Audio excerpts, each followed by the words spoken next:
कि किसी ने उन्हें संत कहा, किसी ने भक्त कहा, बात वहीं खत्म हो गई। और कुछ ऐसे लोग हैं वे कहते हैं सदगुरु कबीर तो निर्गुणी धारा के संत हैं, वो निर्गुण उपासक हैं, वे तो निराकार को मानते हैं, वो साकार को नहीं मानते। पर ऐसा है क्या? अगर सदगुरु कबीर साकार को नहीं मानते तो वो कहते ही नहीं सब घट में रोसाइयां सोनी सेज न कोय, बलिहारी हुआ घट की जागट प्रगट हो। बल्कि जो लोग ये कहते हैं कि हम सरगुण की पूजा करते हैं, हम साकार की पूजा करते हैं, वे साकार को नहीं मानते, वो न निराकार को मानते हैं। जो लोग ऐसा कहते हैं कि मैं साकार की पूजा करता हूं, वे साकार को मानते ही नहीं। साकार मतलब क्या और निराकार मतलब क्या? आपका ही जीवन अपने को देखिए तो आपका शरीर साकार है और शरीर में बैठी हुई आत्मा निराकार है। आत्मा को कोई देखता है क्या?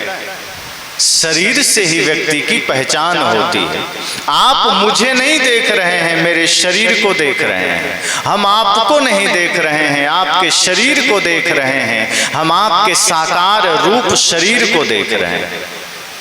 सदगुरु कबीर कहते हैं ये साकार रूप जितने भी जीव हैं, प्राणी हैं, ये सब में परमात्मा है। अब सोचो सदगुरु कबीर असली साकार पूजक हैं, असली साकार को मानने वाले हैं, असली सरगुण की पूजा करने वाले हैं। लेकिन जो आडंबर और भ्रम और अंधविश्वास में फंसे हुए लोग हैं वे कहते हैं कबीर तो साकार की पूजा नहीं करते थे, वो साकार से अलग हैं, वे तो निराकार की पूजा करते थे। वे निराकार की पूजा नहीं करते हैं, वे कहते हैं कि तुम निराकार हो लेकिन तुम जिस शरीर में बैठे हो ये साकार है और इसी शरीर से तुम सेवा कर सकते हो, इसी शरीर से तुम साधना कर सकते हो। लेकिन तुम करते क्या हो? इसी शरीर से तुम पाप करते हो, इसी शरीर से तुम अधर्म करते हो, इसी शरीर से तुम छल करते हो और मंदिर में जाके तुम कहते हो मैं तो भगवान की पूजा कराया। तुम पत्थर की पूजा को साकार की पूजा मानते हो। सदगुरु कहते हैं मेरी नजर में आम आदमी की पूजा, आम आदमी की भक्ति, आम आदमी की सेवा अर्थात मनुष्य मात्र की, प्राणी मात्र की सेवा ही साकार की पूजा है। इससे बढ़कर दूसरा कुछ भी नहीं। लेकिन ऐसा कौन करता है? सदगुरु कबीर को ना समझने के कारण लोग उन्हें ये मान लेते हैं कि वो तो सरगुण की, साकार की पूजा ही नहीं करते, साकार की बात ही नहीं करते। लेकिन ऐसा नहीं, सदगुरु कबीर तो वास्तव में साकार की पूजा करते हैं। और इस इतिहास में आप देख लीजिए जितनी करुणा, जितना प्रेम मनुष्य ही नहीं जीव मात्र के लिए सदगुरु कबीर के हृदय में है, उतना किसी के में नहीं। आप संत का इतिहास उठा के देख लीजिए। वैसे सभी संत आदरणीय हैं, सभी संत वंदनीय हैं, सभी संत पूजनीय हैं, कोई संत छोटे नहीं हैं। लेकिन इस संपूर्ण ब्रह्मांड में, संपूर्ण विश्व में प्राणी मात्र के लिए, छोटे छोटे जीवों के लिए भी जितनी करुणा, जितना प्रेम सदगुरु कबीर के हृदय में है वो किसी में नहीं। सदगुरु कबीर एकमात्र ऐसे संत हैं जो छोटे छोटे जीवों के लिए भी अपनी बात उतनी ही दृढ़ता के साथ रखते हैं। वे नहीं चाहते हैं कि आपके द्वारा एक चींटी का भी वध हो जाए, वे नहीं चाहते हैं कि आपके द्वारा एक छोटे मोटे कीड़े मकोड़े भी मारे जाएं। वे कहते हैं जीव मति मारो बापुरा सबका एक प्राण, हत्या कबो न छूटी है जो कुटिन सुनहो पुराण। वे कहते हैं कि मेरे भाई इस धरती पर जितनी कीमत तुम्हारी है उतनी ही कीमत एक चींटी की है, उसका प्राण मत लेना। ऐसा और कोई खुलकर नहीं कहता। बाकी संत तो आपको ऑप्शन दे देते हैं कि देखो गाय मत मारना, भले ही सुअर मार लेना, गाय माता है, गाय का वध मत करना। मौलवी कहेगा सुअर मत मारना, गाय चाहे जितनी मार लो। और कोई कहेगा गाय तो मत मारना लेकिन बकरी मारकर खा भी सकते हो। मुर्गी खा सकते हो, अंडा खा सकते हो। तो जो गौ हत्या के लिए आवाज उठाने वाले लोग हैं, समय पर वही मुर्गी मारकर खाते हैं। सदगुरु कहते हैं ऐसे राक्षसों से सावधान रहना। वे धर्म के नाम पर तुम्हें लड़ा तो देंगे, वो धर्म के नाम पर वो अहिंसा के झंडे तो उठा लेंगे, लेकिन घर में झांक कर देखोगे तो वो मुर्गी खाने के लिए बैठे होंगे। वो घर में झांक कर देखोगे तो वो सारे मांसाहार करते होंगे। और ऐसे लोगों का धर्म, ऐसे लोगों की पूजा भी समसामयिक हो जाती है, कालखंड में हो जाती है। अब जैसे कुछ लोग ऐसे भी होते हैं जो जैसे ही श्रावण का महीना आएगा वो एक नंबर के धार्मिक बन जाएंगे। जैसे ही सावन महीना आया तो क्यों भाई, ये महादेव का महीना है और बाकी के 11 महीना कौन शैतान ने बनाया? अगर एक महीना महादेव ने बनाया तो 11 महीना किसी शैतान ने बनाया है क्या? एक महीना महादेव का महीना है, मांस नहीं खाना है, मदिरा नहीं पीना है, लेकिन गांजा पीना है, भांग भी खाना है। और जैसे ही सावन का महीना बीतेगा, जो एक महीना का बचा खुचा है वो सब अगले ही महीना में 1-2 दिन में सब भर पेट खा लेना। बकरे काटे जाएंगे, मछली मारी जाएगी, मुर्गी काटी जाएगी। ऐसे भक्त भी हैं जो नवरात्रि में 9 दिन बड़े ही भाव से शुद्ध जीवन जीते हैं, शाकाहार का जीवन जीते हैं, प्योर जीवन जीते हैं। और जैसे ही 10वां दिन आएगा राक्षस बन करके इतने बकरे काटेंगे कि बकरा भी घबरा के भागने लगेगा कि हम धरती पर जाएं तो जहां देखो राक्षस बैठा है। अभी बकरीद बीता, बहुत लोगों ने मुझसे कहा कि देखिए महाराज ये मुसलमान कितने क्रूर हो गए, ये बकरीद पर देखो कितने जानवर काट रहे हैं, गाय काट रहे हैं, ऊंट काट रहे हैं, भैंसा काट रहे हैं। ये हिंदू धर्म का कितना बड़ा पतन है। मैंने कहा वो अपराध तो कर ही रहे हैं, वो तो जन्मजात अपराध कर रहे हैं, वो तो हैं ही क्रूर, लेकिन तुम भी कम नहीं हो। दुर्गा पूजा में तुम भी लाखों करोड़ों बकरे बकरियां काट करके स्वाहा कर देते। और नेपाल जिसे हम हिंदू राष्ट्र कहते हैं, वहां तो गाय भी काटी जाती है और वहां कोई मुसलमान नहीं, हिंदू गाय काटता है, भैंसे काटे जाते हैं, हिंदू काटता है। इसलिए सदगुरु कबीर एकमात्र संत हैं जो छोटे छोटे जीवों के प्रति भी बहुत ही करुणा से अपनी बात करते हैं। और बात ही नहीं करते हैं, लड़ लेते हैं। आज तो आदमी कहीं संकट में हो तो आप लड़ते नहीं किसी के लिए। थोड़ा मोड़ा अगर बात बन गई कि भैया मत लड़ो, साइड से निकल गए, लेकिन कोई आप पर ही हाथापाई करने लगे तो आप भाग लेंगे। पर सदगुरु कबीर ऐसे नहीं थे। अगर वो किसी छोटे से बकरी को भी देखते थे कि इसकी बलि दी जानी है, वहां अपना गर्दन आगे कर देते थे कि मेरा काट लो, ये बकरी ने तुम्हारा क्या बिगाड़ा, ये तो बेचारी पत्ती खाती थी। बकरी पाती खात है, ताको किया हलाल, सोच तेरा क्या हाल होगा। बकरी तो पत्ती खाती थी, तुमने उसे काट डाला, ये क्या करती थी? कुछ पाप तो नहीं किया और तुम तो इसका खाल निकाल रहे हो, तुम तो बकरी को मार रहे हो। तुम्हारी क्या दुर्गति होनी है सोच लो। तो बकरी को छोड़ दो, मेरा गला काट लो। कौन होगा ऐसा? इतनी करुणा किसके हृदय में होगी? तभी तो संत शिरोमणि है सदगुरु कबीर। और वो समय कौन सा था? आज संविधान है, नियम है, कोर्ट है, कचहरी है। अगर कुछ गलती भी हो जाए तो डायरेक्ट आपको सजा नहीं मिलेगी, पकड़े जाएंगे, कोर्ट में लाए जाएंगे, आपको मौका मिलेगा अपना वकील करने को, आप वकील करेंगे, बढ़िया से बहस होगी, और अगर किसी कारण से आप निर्दोष साबित हुए तो छूट भी जाएंगे, और अगर कुछ दोषी पाए गए तो कुछ दिनों की सजा होगी। लेकिन वो समय सदगुरु कबीर का याद करो, कोई कोर्ट नहीं, कोई कचहरी नहीं, कोई वकील नहीं, और पूरे देश में इस्लाम का शासन और काशी ब्राह्मणों की नगरी। और पंगा भी दोनों से ही लिया, ब्राह्मणों से और मुल्लाओं से। सोचो कितना बड़ा जिगर रहा होगा सदगुरु कबीर का, साधारण नहीं रहे होंगे। आज खुलकर किसी के बारे में बोल दो तो केस ठोक देते हैं लोग। और किसी अल्लाह खुदा के बारे में बोल दो तब तो सर तन से जुदा के नारे लग जाते हैं। पर सदगुरु कबीर उस वक्त मौलवी को फटकार रहे हैं, ब्राह्मण को फटकार रहे हैं, मुल्ला को फटकार रहे हैं, पादरी को फटकार रहे हैं। और फटकार ही नहीं रहे साधारण भाषा में, ये समझो कि उखाड़ पुखाड़ रहे हैं, तोड़ रहे हैं धर करके कि जो होगा देखा जाएगा, पर जीव मत मारो बापुरा। तुम इस तरह हिंसा नहीं कर सकते, तुम इस तरह से पाप नहीं कर सकते। उन्होंने हिंसा को अपराध कहा, पाप कहा। ये नहीं कहा कि तुम हिंसा करोगे तो नरक में जाओगे। उन्होंने कहा तुम हिंसा कर रहे हो तो तुम नरक में ही हो, जाओगे क्या? अभी ही नरक में हो, जाओगे तो बाद की बात है, अभी ही नरक में हो।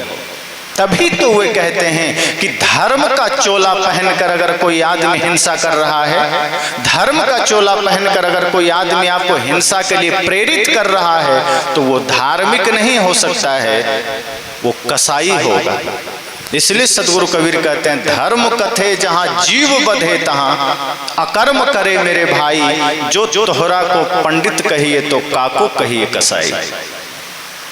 वे कहते हैं कि मंदिर में माँ दुर्गा के सामने तुम धर्म की पोथी बांच रहे हो और बगल में दर्जनों भेड़ बकरियां बांध रखे हो। सदगुरु कबीर एक बार जा रहे थे, नजर पड़ गई एक मंदिर के पास, देखा ब्राह्मण लोग मंत्रोच्चार कर रहे हैं, मंत्रों का पाठ कर रहे हैं। उन्हें लगा बड़े धार्मिक लोग हैं, बड़े ज्ञानी लोग हैं, थोड़ा हम भी बैठ जाएं। चले गए, लेकिन तभी देखते हैं कि दाएं साइड एक साइड में दर्जनों भेड़ बकरियां बांधी गई थी। सदगुरु कबीर ने कहा कि ये पंडित लोग तो मंत्र पढ़ रहे हैं, ये भेड़ बकरी कौन सा मंत्र पढ़ रहे हैं? ये यहाँ किस लिए लाए गए हैं? क्या औचित्य है? क्या ये भी पूजा कर रहे हैं? उन्हें लगा हो सकता है ये जानवर भी सत्संग सुन रहे हों। कोई बात नहीं, कुछ देर सत्संग चलता रहा, पूजा चलती रही, मंत्रोच्चार चलता रहा। जैसे ही मंत्र पूरा हुआ, पूजा पूरी हुई, उन्होंने देखा कि उन्हीं मंत्र पढ़ने वालों में से एक आदमी उठा कृपान लेकर, तलवार लेकर, और पहले माता रानी के पैरों में सटाया और पैर में सटाने के बाद अपने सिर पर सटाया, फिर अपने हृदय में सटाया और हृदय में सटाने के बाद वे दर्जनों भेड़ बकरियों के गर्दन पर ऐसे टूट पड़ा जैसे स्वयं काल हो और सबके गर्दन काट के अलग कर दिया। तब सदगुरु कबीर सिर पकड़ लिए कि ये मैं मंदिर के नाम पर किसी बूचड़ खाने में आ गया, ये मैं पंडित के नाम पर किस कसाई के पास आ गया। धर्म कथे जहां जीव बधे था, यहाँ धर्म कह रहा था, ये पूजा पाठ की बातें कह रहा था, यहीं ये जीव हिंसा करने लगा, यहीं ये जीवों को मारने लगा। अकर्म करे मेरे भाई, ये तो बहुत बड़ा अकर्म है, ये तो बहुत बड़ा दुष्कर्म है, पाप कर्म है। और जो तोहरा को पंडित कहिए तो काको कहिए कसाई। जो काम तुमने किया है ये पंडितों का काम नहीं, ये तो कसाई का काम है, ये तो शैतान का काम है। गलती हुई मुझसे पहचानने में, जो मैं मंदिर समझकर चला आया लेकिन निकला तो बूचड़ खाना। तो सदगुरु कबीर इस भांति अपने जीवन की यात्रा आरंभ किए कि एक भी कहीं बुराई नजर आई, एक भी कहीं पाप नजर आया, उन्होंने अपने आंख को बंद नहीं किया, बल्कि वो खड़े हो गए कि ये पाप मेरे सामने हो नहीं सकता, मैं सत्य कहूंगा। जीवन भर नहीं डरे, जीवन भर भय नहीं हुआ उन्हें, और इसलिए संतों में शिरोमणि। और एक बात ध्यान दीजिए, जातिवाद पर, संप्रदायवाद पर तो छोटे बड़े स्तर से सभी संतों ने कहा है, लेकिन जीव हिंसा पर जितनी बातें सदगुरु कबीर ने कही किसी और ने नहीं कही। सदगुरु कबीर ने भी जाति पर, मजहब पर, संप्रदाय पर अपनी बहुत सारी बातें कही, प्रेम पर बातें कही। और वे तो पाले पोसे ही मुसलमान के घर गए, उन्हें तो सब कुछ पता था, सारा रहस्य पता था, मौलवियों के सारे चाल पता थे, और काशी में थे तो ब्राह्मणों के भी सब पता हो गए थे। इसलिए अपनी बातें स्पष्टता से कहते चले गए। और एक बात आप ध्यान देना, वो बातें सिर्फ हिंदू मुस्लिम की नहीं करते, वो बातें सिर्फ मत मजहब की नहीं करते, वे बातें सिर्फ संप्रदाय की नहीं करते, वे बातें सिर्फ प्रेम की नहीं करते, वे दर्शन की भी बात करते हैं, योग की भी बात करते हैं। वे अद्वैत द्वैत वेदांत की भी बात करते हैं। जो लोग कहते हैं कबीर अनपढ़ थे, उन्हें समझना चाहिए, उन्हें बीजक पढ़ना चाहिए, पता चल जाएगा कबीर अनपढ़ थे। बहुत लोग कहते हैं कबीर तो पढ़े लिखे नहीं थे। तो क्यों भाई? वो खुद कहते हैं मसी कागज छुओ नहीं। यही दोहा लोग लाकर रख देते हैं। आप लोग भी जानते हो, आपने भी ये दोहा पढ़ा होगा कि मसी कागज छुओ नहीं, कलम कहो नहीं हाथ, चारों युग का महात्म कबीर मुख ही जनाई बात। ये लाइन भूल जाते हैं और इसीलिए मामला बिगड़ता है। कई लोग कहते हैं कबीर पढ़े लिखे नहीं थे, वो तो ऐसे ही अल्हड़ भाषा में अपनी बात कह दिए। तो कैसे? तो कहते हैं उन्होंने खुद कहा मसी कागज छुओ नहीं, कलम कहो नहीं हाथ। तो मैं कहता हूं कि दूसरी लाइन भी पढ़ लेते तो उत्तर मिल जाता। कहा क्या? चारों युग का महात्म कबीर मुख ही जनाई बात। का मतलब, मैंने कहा मतलब इतना ही है कि सदगुरु कबीर किस उपलक्ष्य में ये बात कह रहे हैं, आप उसे जानिए। वे ये नहीं कह रहे हैं कि मैं पढ़ना लिखना नहीं जानता, कि मैंने कलम कागज नहीं छुआ।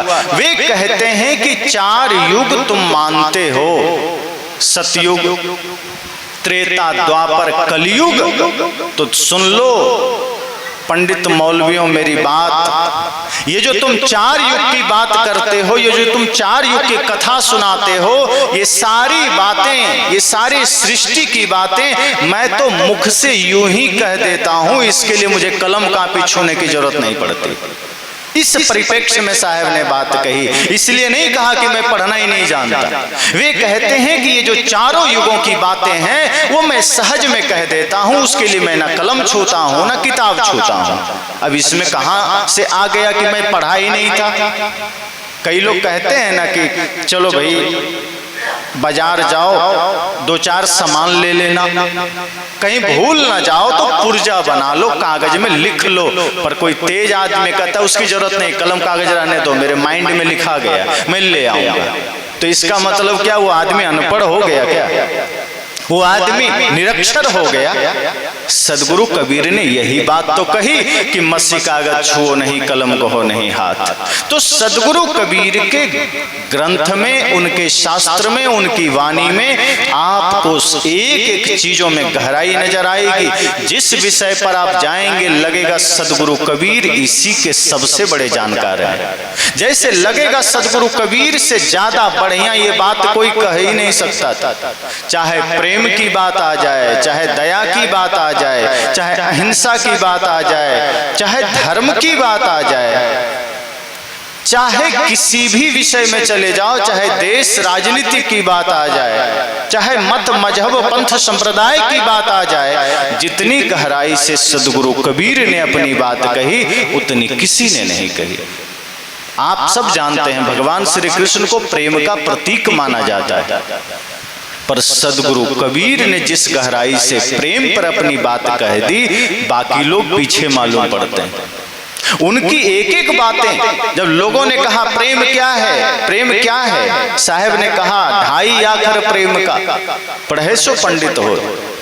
तो मैंने कहा कि संत सम्राट सदगुरु कबीर शिरोमणि है, संत सम्राट हैं, इसलिए क्योंकि उनकी बातों में, उनके जीवन में करुणा भी उस स्तर की है, प्रेम भी उस स्तर का है। प्रेम पर बातें तो बहुतों ने कही, लेकिन जिस स्तर से सदगुरु कबीर ने कही हुए बातें सुनकर आप महसूस करेंगे कि जैसे उनसे बेहतर कोई और नहीं। वे कहते हैं पोथी पढ़े पढ़ी जग मुआ, पंडित भया न कोई, 2.5 आखर प्रेम का पढ़े सो पंडित हो। वे कितना सरल कर देते हैं। वे कहते हैं कि कोई जरूरी नहीं कि आप पंडित घर में जन्म लें तब पंडित होंगे। वे कहते हैं आप अगर प्रेम को जान लेते हैं, अगर आपके जीवन में करुणा आ जाती है, आप पंडित हो जाते हैं। पंडित होना मतलब मन निर्मल हो जाना। जिसका मन निर्मल हो गया वही तो प्रेमी हो सकता है। जिसके मन में कटुता है, जिसके मन में विकार है, वो प्रेम कर ही नहीं सकता, वो करुणा कर ही नहीं सकता, वो अहिंसा नहीं कर सकता। तो जब प्रेम पर बात आए तो सदगुरु कबीर कहते हैं यह तो घर है प्रेम का, खाला का घर नाय, शीश उतारे भूमि धरे तब घर बैठो माए। या फिर वे कहते हैं प्रेम गली अति सांकरी, जामे दो न समाए। जब मैं था तब हरि नहीं, अब हरि है मैं नाही, प्रेम गली अति सांकरी, जामे दो न समाए। तो जब प्रेम पर आप देखें तो सदगुरु कबीर की बातें सबसे आगे। अहिंसा पर देखें तो मालूम पड़ेगा जैसे उनका हृदय इतना विराट, इतना विशाल है कि सब उनसे पीछे। इतनी करुणा किसी के हृदय में कैसे हो सकती कि एक चींटी को भी देखकर किसी का हृदय द्रवित हो उठे। अगर आप अपने जीवन को देखिए तो रोज आप लाखों जीवों को मार देते होंगे। प्रत्यक्ष में सैकड़ों जीव मर जाते होंगे, चलते में कितनी चींटियां मर जाती होंगी, कितने मच्छर मर जाते होंगे, अन्य कितने जीव मर जाते होंगे। अब उन जीवों के लिए हम कभी सोचते हैं क्या? मनुष्य मर जाए तब भी आदमी नहीं सोचता। 250 लोग अभी कल यात्री विमान के हादसे में गुजर गए। कितने लोग भारत में अपना चूल्हा बंद किए होंगे या कितने लोग संवेदना व्यक्त किए होंगे। बहुतों को तो ये खबर भी पता नहीं होगी, और पता भी होगी तो सोच लेते हैं ऐसा तो होते रहता है। कौन जिम्मेदार है? उस बात की कोई बात यहाँ नहीं है। बात है कि अचानक काल के गाल में कब कौन चला जाए, किस रूप में चला जाए, वो देखकर हमारे हृदय में पीड़ा नहीं होती।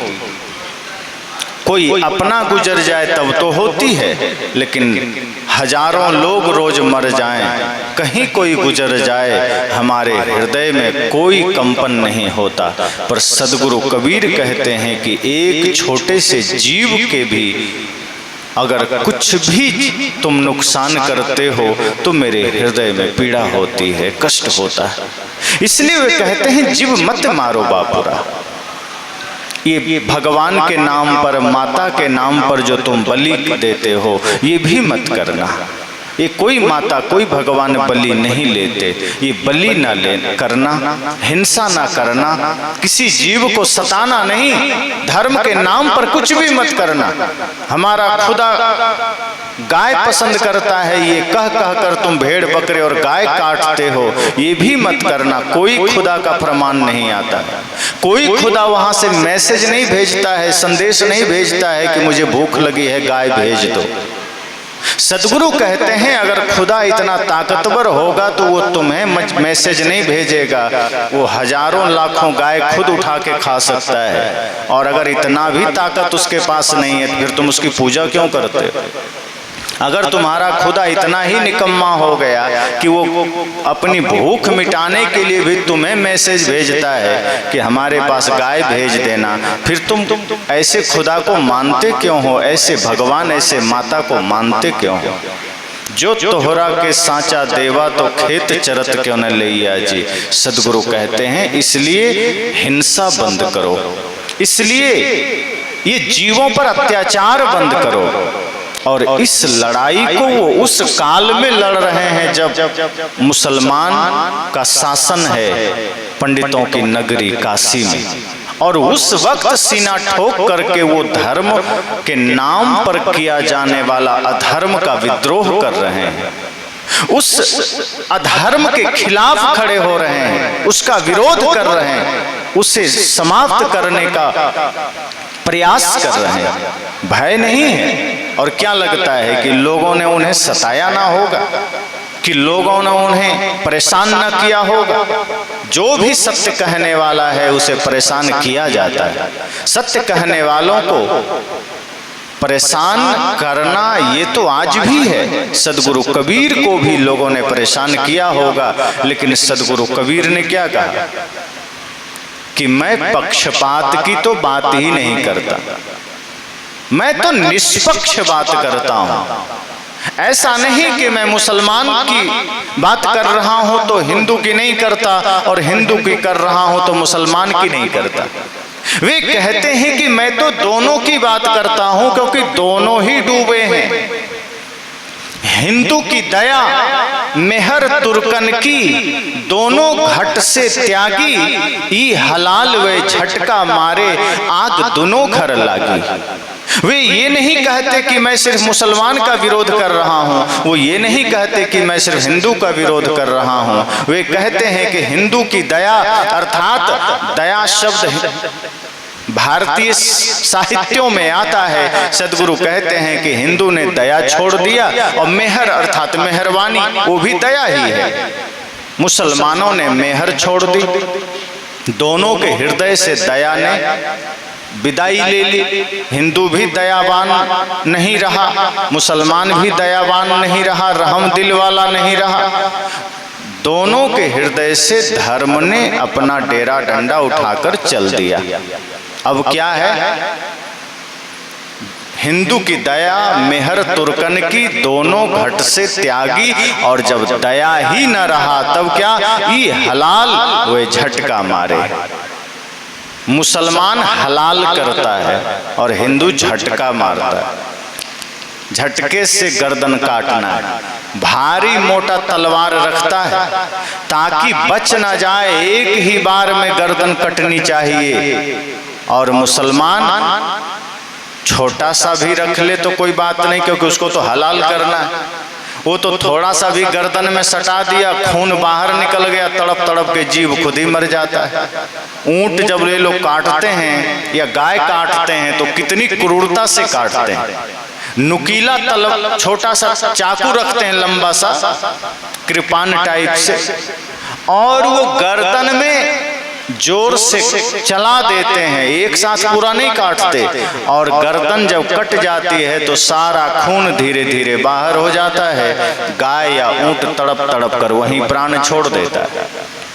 साहब कहते हैं तुम कितने पापी हो कि तुमने दया छोड़ करके जीव हिंसा पर तुम उतर आए।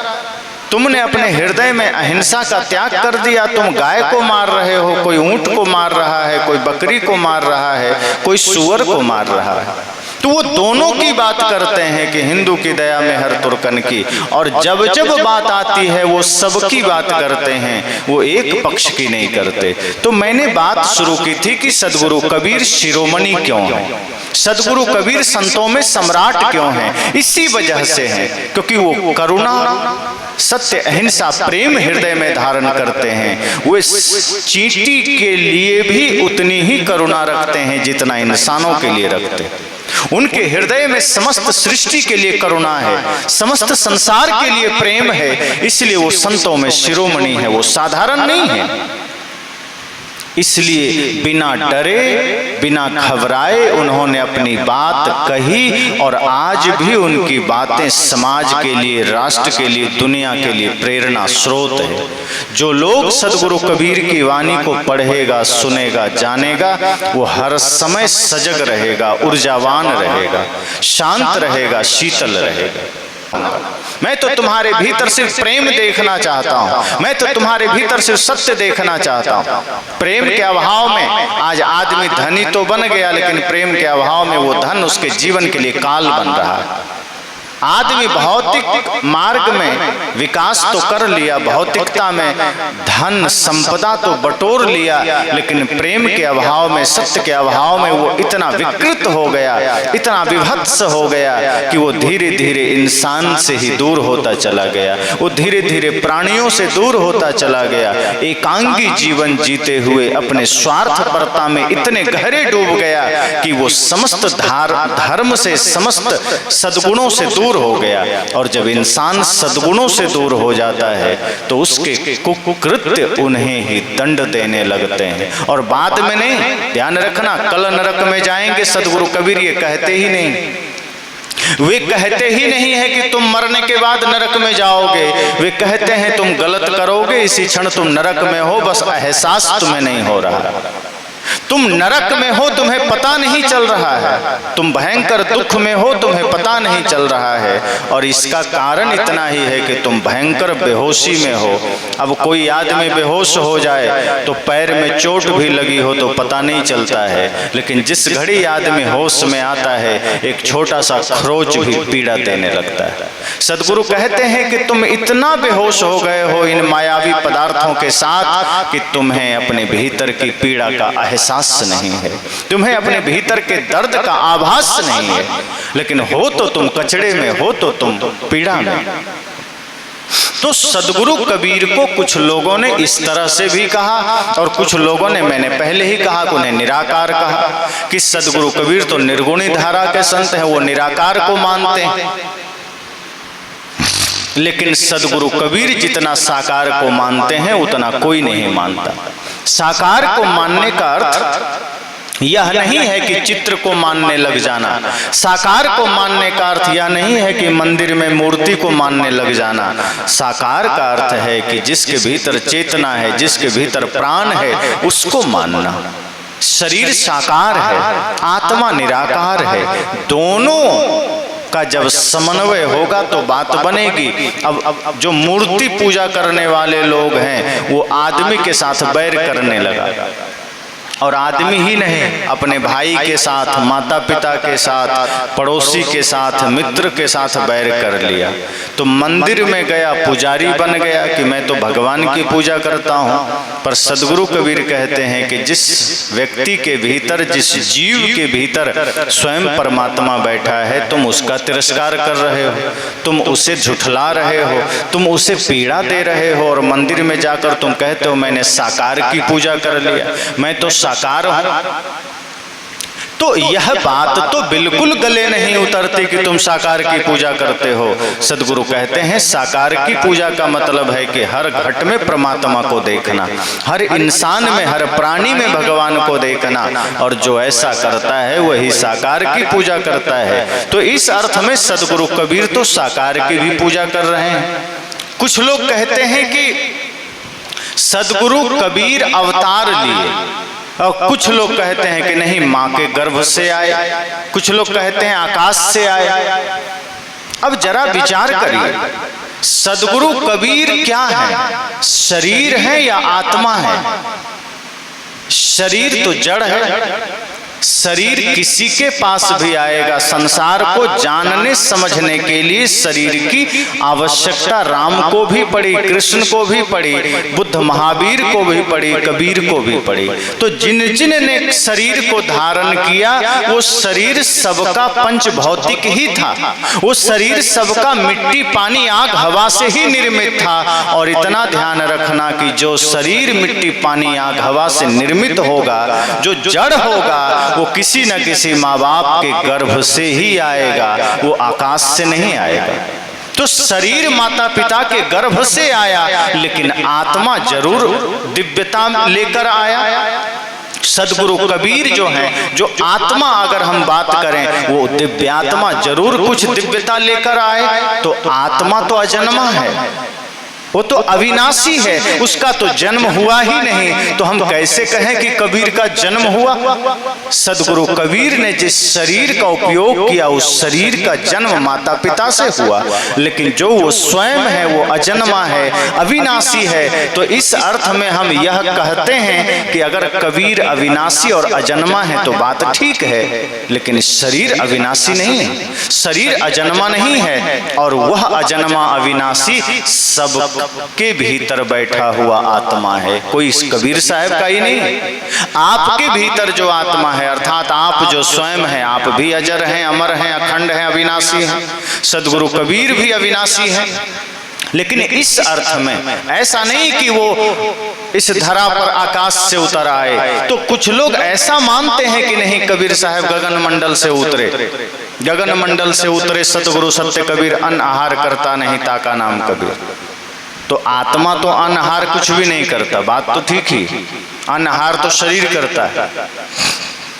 आत्मा का भोजन ये दाल भात सब्जी रोटी नहीं है, आत्मा का भोजन ये ज्ञान है, भक्ति है, प्रेम है, ये आत्मा ये बाहर का भोजन नहीं लेती। तो अगर ऐसा कहा गया तो बात ठीक ही है। गगन मंडल से उतरे उस सत्य के आकाश से सदगुरु कबीर का दिव्य आत्मा आया, इस धरती पर आए, और आत्मा कौन सा अन्न खाता है, कौन सा आहार लेता है, तो बात ठीक है अगर हम इस रूप में देखते हैं। लेकिन यह मानना कि नहीं सशरीर गगन मंडल से आए, तो ये अतिशयोक्ति है, ये अति श्रद्धा है, और यह बातें भी सदगुरु कबीर ने पाखंड ही कहा। स्वयं उन्होंने कहा कि पाखंड है। तो सदगुरु कबीर के एक एक विचारों को हमें समझना होगा कि दुनिया ने उन्हें क्या समझा, विद्वानों ने उन्हें क्या समझा, अन्य मतपंथ के लोगों ने उन्हें क्या समझा, ब्राह्मणों ने क्या समझा, और आज हम लोग क्या समझ रहे हैं। महत्वपूर्ण यह नहीं है कि लोगों ने क्या समझा, महत्वपूर्ण यह है कि जो ज्ञान, जो बातें उन्होंने संसार को दिया, उन बातों से किसका कितना कल्याण हो सकता है, ये महत्वपूर्ण है। जिस प्रेम की बात, जिस सत्य की बात, जिस समता की बात उन्होंने की, अगर वो समाज में लागू हो जाए तो समाज आज दुखों से मुक्त हो सकता है, समस्याओं से मुक्त हो सकता है। आज जातिवाद के जहर में समाज जलता है, आज संप्रदायवाद के जहर में समाज जलता है। कबीर साहब ने इसका विरोध किया कि इसको मिटा दोगे तुम सुख से जियोगे, लेकिन ऐसा हम नहीं कर पाते। कबीर पंथ में होने के बाद भी, कबीर पंथी होने के बाद भी, कबीर पंथी संत से माला लेने के बाद भी हम कहीं ना कहीं जातिवाद के जंजालों में पड़े रहते हैं। कहीं ना कहीं हम उसका जिक्र करते हैं, कहीं ना कहीं हम उसकी बात करते हैं। एक सज्जन चर्चा कर रहे थे कि हम अमुक जाति से आते हैं। मैंने कहा कि जो व्यक्ति गुरु से ज्ञान ले लेता है, जो व्यक्ति गुरु से माला ले लेता है, उसकी जाति भक्ति की हो जाती है, उसकी जाति प्रेम की हो जाती है, उसकी जाति मानवता की हो जाती है। फिर कोई दीवार नहीं, कोई जाति नहीं।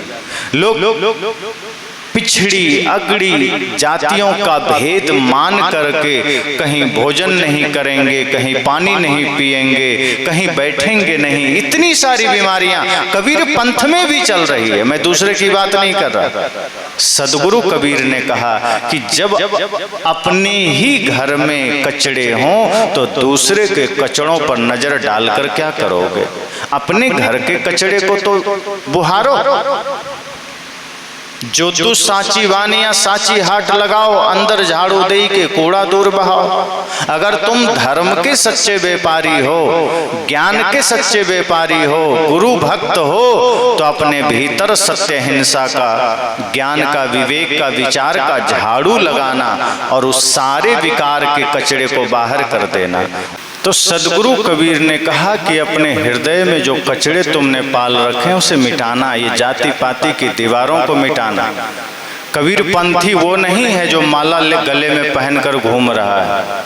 बहुत लोग कबीर पंथी नाम सुनकर ही घबरा जाते हैं कि कबीर पंथी, पर क्या कबीर पंथी का इतना ही अर्थ है, इतना ही उसका विस्तार व्याख्या है।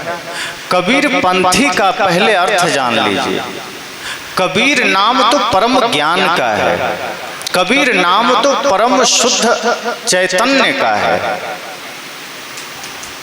और जो उस रास्ते पर चलने वाला हो, जो सत्य के मार्ग पर चलने वाला हो, प्रेम के मार्ग पर चलने वाला हो, ज्ञान के मार्ग पर चलने वाला हो, वो कबीर पंथी है। कबीर पंथी माला पहनने वाला नहीं है, कबीर पंथी सफेद टीका लगाने वाला नहीं है, कबीर पंथी सिर्फ भोज भंडारा खाने वाला नहीं है।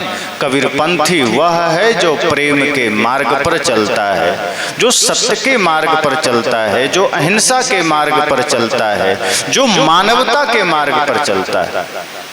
और जो मानवता के मार्ग पर चलेगा वो जाति पाति का भेद नहीं करेगा। जो मानवता के मार्ग पर चलेगा वो संप्रदाय का भेद नहीं करेगा, वो सब घट मेरो साइया का भाव लेकर चलेगा। अगर कोई व्यक्ति आज के हिसाब से पिछड़ा कुल का है और यदि उसका जीवन शुद्ध है, पवित्र है, नशा नहीं करता है, दुर्व्यसन नहीं करता है, मांस नहीं खाता है, पूर्ण स्वच्छता का पालन करता है, भक्ति में जीता है, प्रेम में जीता है, पवित्रता का ध्यान रखता है, तो समझना कि वो ब्राह्मण से भी श्रेष्ठ है। फिर उसके घर बैठकर आराम से भोजन पाओ, सत्संग करो, आनंद हो और सौभाग्य मनाओ कि आपको उसके घर बैठकर खाने का अवसर मिला। ये भी मत समझ लेना कि मैं पिछड़े के घर बैठ के खाया, तुमने एहसान नहीं किया। ये समझना कि मैं ऐसे दिव्य पुरुष के घर बैठकर मुझे खाने का मौका मिला, ये मेरा सौभाग्य है। लेकिन कोई अगड़ी जाति में जन्म लिया और कर्म उसका राक्षस का है, कर्म उसका पूरा भयंकर शैतानों वाला है, खान पान राक्षसों वाला है, और अगर वहां आपने गिलास पानी भी पी लिया तो समझना आपका जीवन का सारा धर्म भ्रष्ट हो गया। तो चाहे वो अगड़ी जाति का हो, लेकिन अगर वो कर्म से हीन है, अगर वो कर्म से पतित है, तो वहां एक गिलास पानी भी मत पीना। लोग सदगुरु कबीर ने कहा छुआछूत नहीं मानना, पर इस अर्थ में मान सकते हैं, मानना ही चाहिए। कर्म के आधार पर छुआछूत मानना चाहिए, जाति के आधार पर नहीं मानना चाहिए। जाति के वजह से किसी को छोटा नहीं कहना चाहिए, पर कर्म के आधार पर तो मानना पड़ेगा। अब जैसे कोई मांस खाने वाला आदमी, शराब पीने वाला आदमी, समस्त पाप करने वाला आदमी है, दुष्कर्म करने वाला आदमी है, वहां हम लोग एक गिलास पानी भी नहीं पी सकते। अब कोई कहे कि आप भी तो छूत मानते हैं, हाँ, तो ऐसे में तो मानना पड़ेगा और मानेंगे ही। जो आदमी नीच कर्म करता है वहां खड़ा होना पाप है, पानी पीना तो दूर की बात है। पर अगर कोई पवित्र कर्म वाला है, पवित्र विचार वाला है, पवित्र मन वाला है, वहां आप पानी पीजिए, भोजन कीजिए। तो कर्म के आधार पर छुआछूत मानो। एक भक्त अगर वो सच में भक्त है तो संतों ने कहा है कि फिर आपको किसी मांसाहारी के घर भोजन तो क्या पानी भी नहीं पीना। ये छुआछूत मानो। जहां कोई कर्म से गिरा हुआ इंसान है वहां समानता तब आएगी जब वो व्यक्ति अपने जीवन का सुधार करेगा। अगर कोई मांस मछली मदिरा खाने पीने वाला है और आपने वहां भोजन कर लिया तो आपकी पवित्रता भी चली जाएगी। तो आप बैठिए, बैठने में मनाही नहीं है, वहां जाइए, बैठिए, सत्संग करिए, ज्ञान रखिए, प्रेम रखिए, लेकिन आहार ग्रहण मत करिए, पानी मत पीजिए। अगर आप पी लिए तो समझो कि आपका भी सत्यानाश हो गया।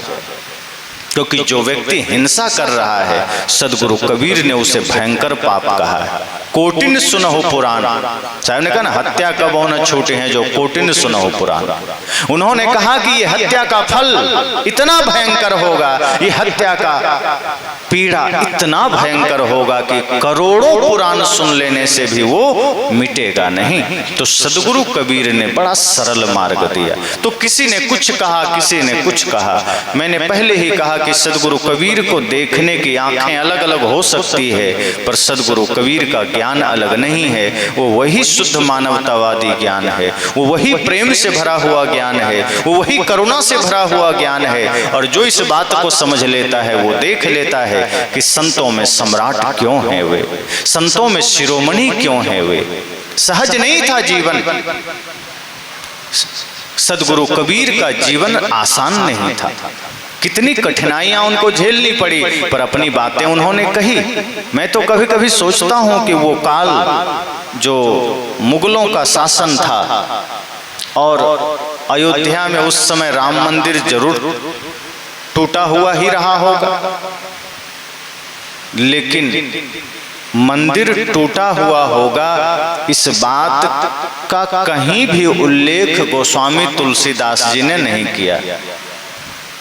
उनके आप पुस्तक पढ़ लें, उसमें उन्होंने इस्लाम के खिलाफ एक भी शब्द नहीं कहा है। मंदिर तो छोड़ दो, जो कि कट्टर हिंदूवादी हैं, राम भक्त हैं, लेकिन उनके ग्रंथ में इस्लाम के एक भी कुकृत्यों पर, रूढ़िवाद पर चर्चा नहीं है। पर सदगुरु कबीर डरे नहीं। उन्होंने जितनी गहराई से इस्लाम पर चोट किया, अर्थात उसके पाखंड पर चोट किया कि आज हिम्मत नहीं काम करेगा किसी का।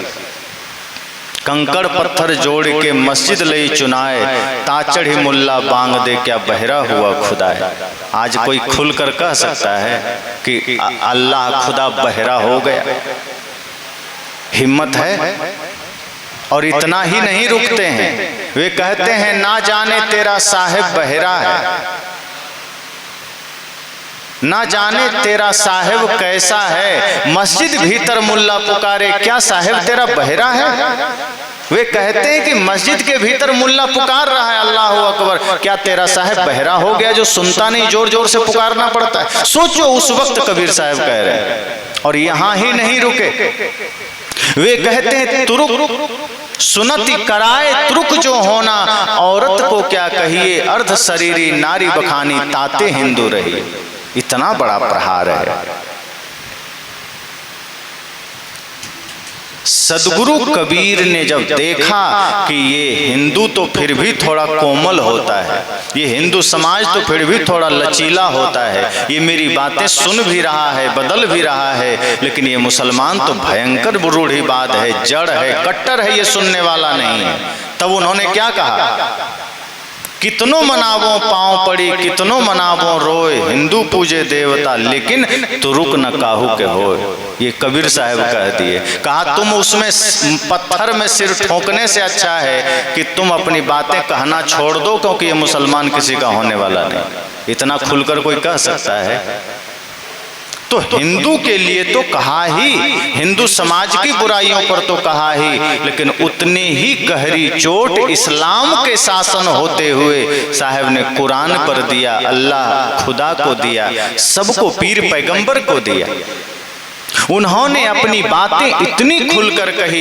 एक बात और ध्यान रखना, आप हजार रामकृष्ण की बुराइयां कर लो, पर आज तक कभी आप पर कोई आया कहने कि तुमको अरेस्ट कर लेंगे, कि तुम्हारा गला काट देंगे, लेकिन आप खुदा पर बढ़िया से आज बोल दीजिए तो आपके पास प्रमाण आ जाएगा कि ये बातें बंद करो वरना गर्दन उड़ा देंगे। सदगुरु कबीर भी इस बात को जानते थे कि हिंदू थोड़ा लचीला होता है, कोमल होता है, कुछ भी कहो सुनता है, समझता है सत्य को, और यही आता भी है। आज आप पूरे भारत नहीं दुनिया का बायोडाटा निकाल लो तो कितने कबीरपंथी आपको मिलेंगे जो मुसलमान होंगे, जबकि कबीर साहब तो उसके घर पाले गए। कितने मिलेंगे? अगर 1 करोड़ में से आप गिनेंगे तो 10-20 मिलेंगे, मुश्किल से 10-20, और वो भी खुलकर अपनी बातें नहीं कह पाते हैं।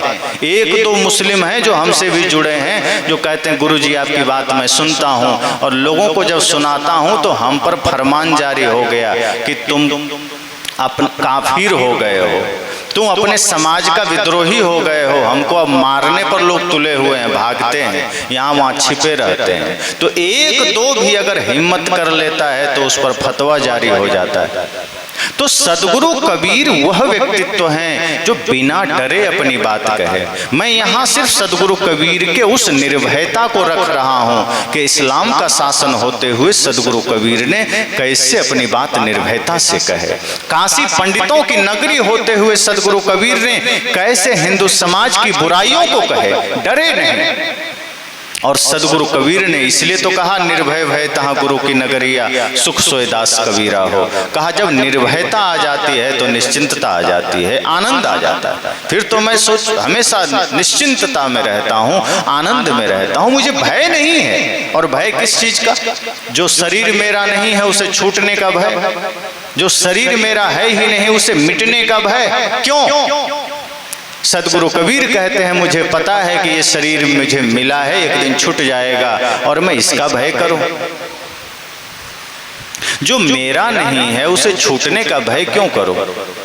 लेकिन इस धरती पर सबसे बड़ा भय शरीर छूटने का ही होता है, इससे बड़ा कोई भय नहीं।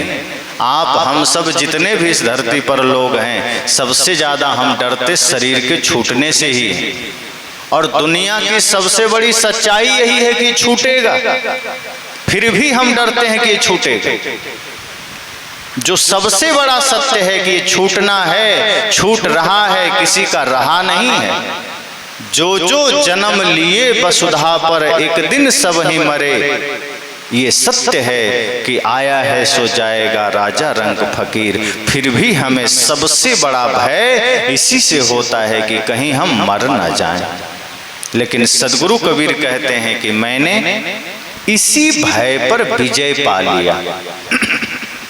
वे कहते हैं जेहि मरने को जग डरे मेरो मन आनंद, कब मरी हो कब पाई हो पूर्ण परमानंद। वे कहते हैं कि जिस मृत्यु से संसार डरता है मेरे लिए आनंद का विषय है। मैं खुश होता हूँ कि कल आनी होगी मृत्यु को, आज आ जाओ, हमें क्या दिक्कत, अपना काम हो गया है, आज ही आ जाओ, अभी आ जाओ। तभी तो कहते हैं काल करे सो आज कर, आज करे सो अब, पल में परले होएगा बहरी करेगा कब। वे जानते हैं कि मृत्यु कभी भी घटित हो सकती है, इसलिए आपके लिए भी कहते हैं कि कल पर मत छोड़ देना, कुछ परसों पर मत छोड़ देना कि कल भजन कर लेंगे, कल सत्संग कर लेंगे, कल दान कर लेंगे, कल पूजा कर लेंगे, कल गुरु भक्ति कर लेंगे। साहब कहते हैं कल का कोई भरोसा नहीं, आज करना, और आज जो करने को सोचे हो अभी कर लेना, अगले पल का कोई ठिकाना नहीं, कोई भरोसा नहीं। पर हम सब ऐसे लोग हैं जो धर्म के कार्य को, पुण्य के कार्य को, सही कार्य को कल पर टाल देते हैं।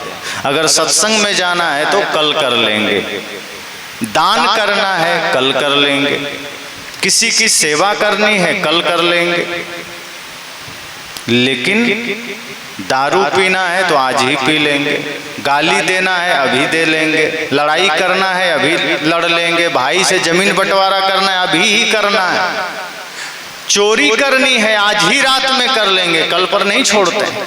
तो जितने पाप हैं हम आज ही कर लेते हैं और जितने पुण्य हैं उसे हम कल पर टाल देते हैं।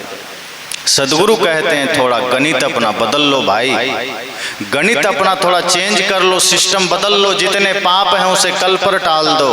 अगर चोरी का मन करे सोच लो कि कल कर लेंगे, गाली देने का मन करे सोच लो कल दे लेंगे, झगड़ने का मन करे सोच लो कल कर लेंगे, गलत करने का मन करे सोच लो कल कर लेंगे, लेकिन अच्छा करने का मन हो जाए, धर्म करने का मन हो जाए तो कल पर मत टाल देना, उसे आज करना, अभी करना।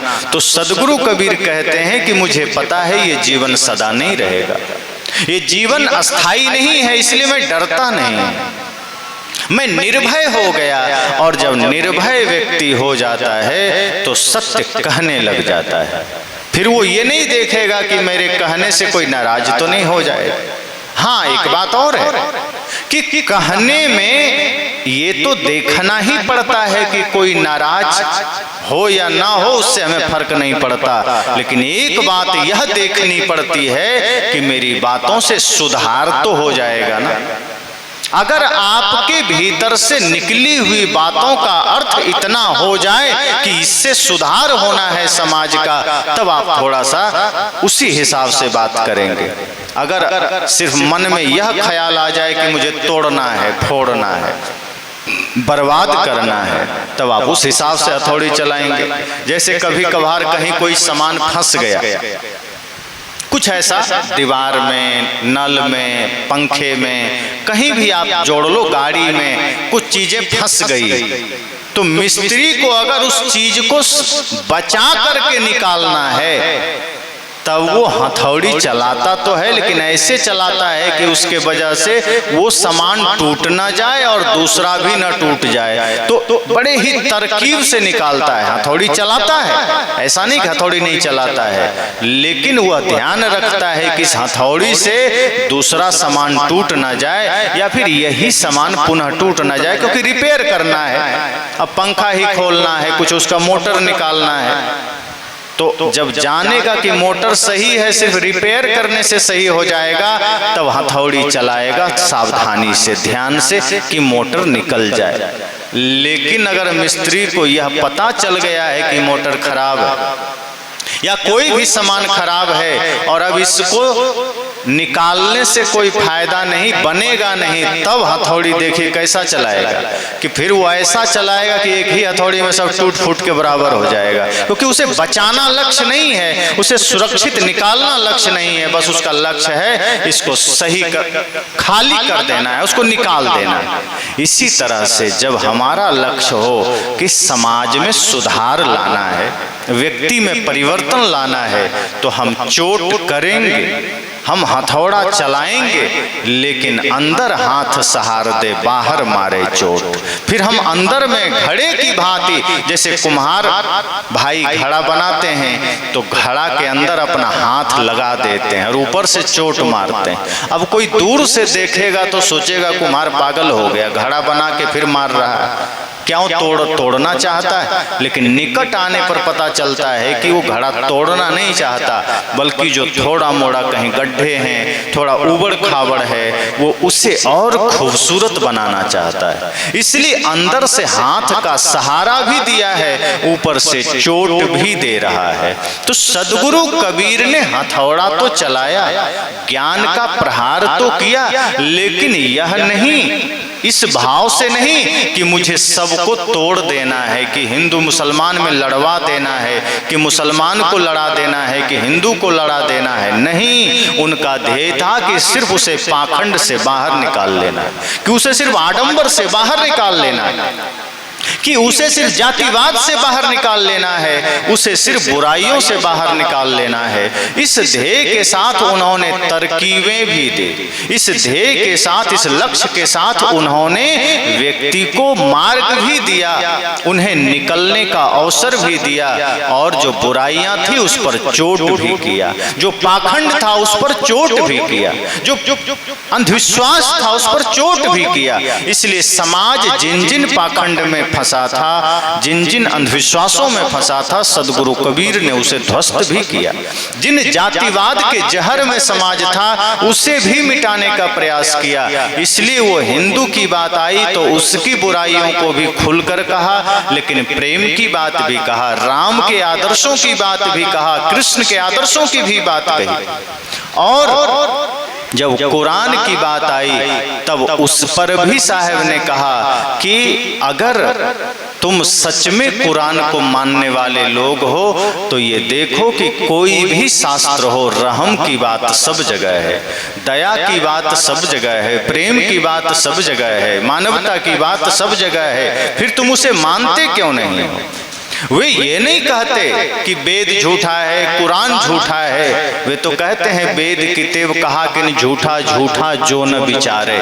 वे कहते हैं, मैं ये नहीं कहता कि वेद झूठा है, किताब अर्थात कुरान झूठा है। वे कहते हैं कि जिन महापुरुषों ने ये शास्त्र लिखे हैं उनमें हजारों मोतियां हैं, हजारों ज्ञान के सूत्र हैं, जो उन पर विचार नहीं करता है वो आदमी झूठा है। वे कहते हैं राम झूठे नहीं हैं, कृष्ण झूठे नहीं हैं, राम को नाम पर पाखंड करने वाला झूठा है, कृष्ण के नाम पर आडंबर करने वाला झूठा है। कृष्ण तो परम योगेश्वर हैं, राम तो मर्यादा पुरुषोत्तम हैं। अगर राम के जीवन का एक छोटा सा आदर्श समाज में आ जाए तो आज घर के सारे झगड़े मिट सकते हैं, कितना भी कोई कह ले, पर अगर राम ने जो प्रेम और जो आदर्श और जो मर्यादा अपने जीवन में धारण किया था, आज एक भी भाई अपने जीवन में धारण करके तो बता दे।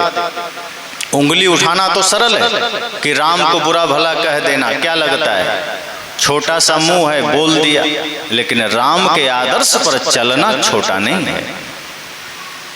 अयोध्या जैसे गद्दी जिसे मिलनी हो और पल भर में ये पता चले कि अब नहीं मिलेगी, वो बिना चिंता, बिना शोक, बिना लड़े, बिना झगड़े, मुस्कुराहट के साथ कई माँ से उल्टा आशीर्वाद लेकर के जंगल के लिए फकीरी वस्त्र पहनकर चल दे, वो राम कोई हो सकता है क्या। आज तो आदमी इतनी चालाकी करता है कि पिता को बहला फुसला करके अपने भाई से ज्यादा जमीन अपने नाम करवाना चाहता है कि मेरे भाई से थोड़ा बड़े भैया या छोटे भैया को छोड़ देना, थोड़ा मुझे ज्यादा दे दो। तो आज तो भाई ऐसे भी हो गए जो 1 इंच जमीन भी अपने पास से देना नहीं चाहता, वो राम पर उंगली उठाता है, वो कृष्ण पर उंगली उठाता है। भगवान श्री कृष्ण तो योगेश्वर है। हालांकि भागवत वालों ने श्री कृष्ण की छवि को बड़ा धूमिल किया है, गंदा बना दिया। आपको महाभारत पढ़ना चाहिए। आप जब महाभारत पढ़ेंगे तो पता चलेगा कृष्ण रसिया नहीं थे, छलिया नहीं थे, रास कभी नहीं रचाया, वो स्त्रियों के साथ नाचे भी नहीं थे, वो तो समता मूलक थे। वो तो लोगों में समानता लाने वाले पहले व्यक्ति थे। मूर्ति पूजा के नाम पर किया जाने वाला पाखंड का विरोधी थे।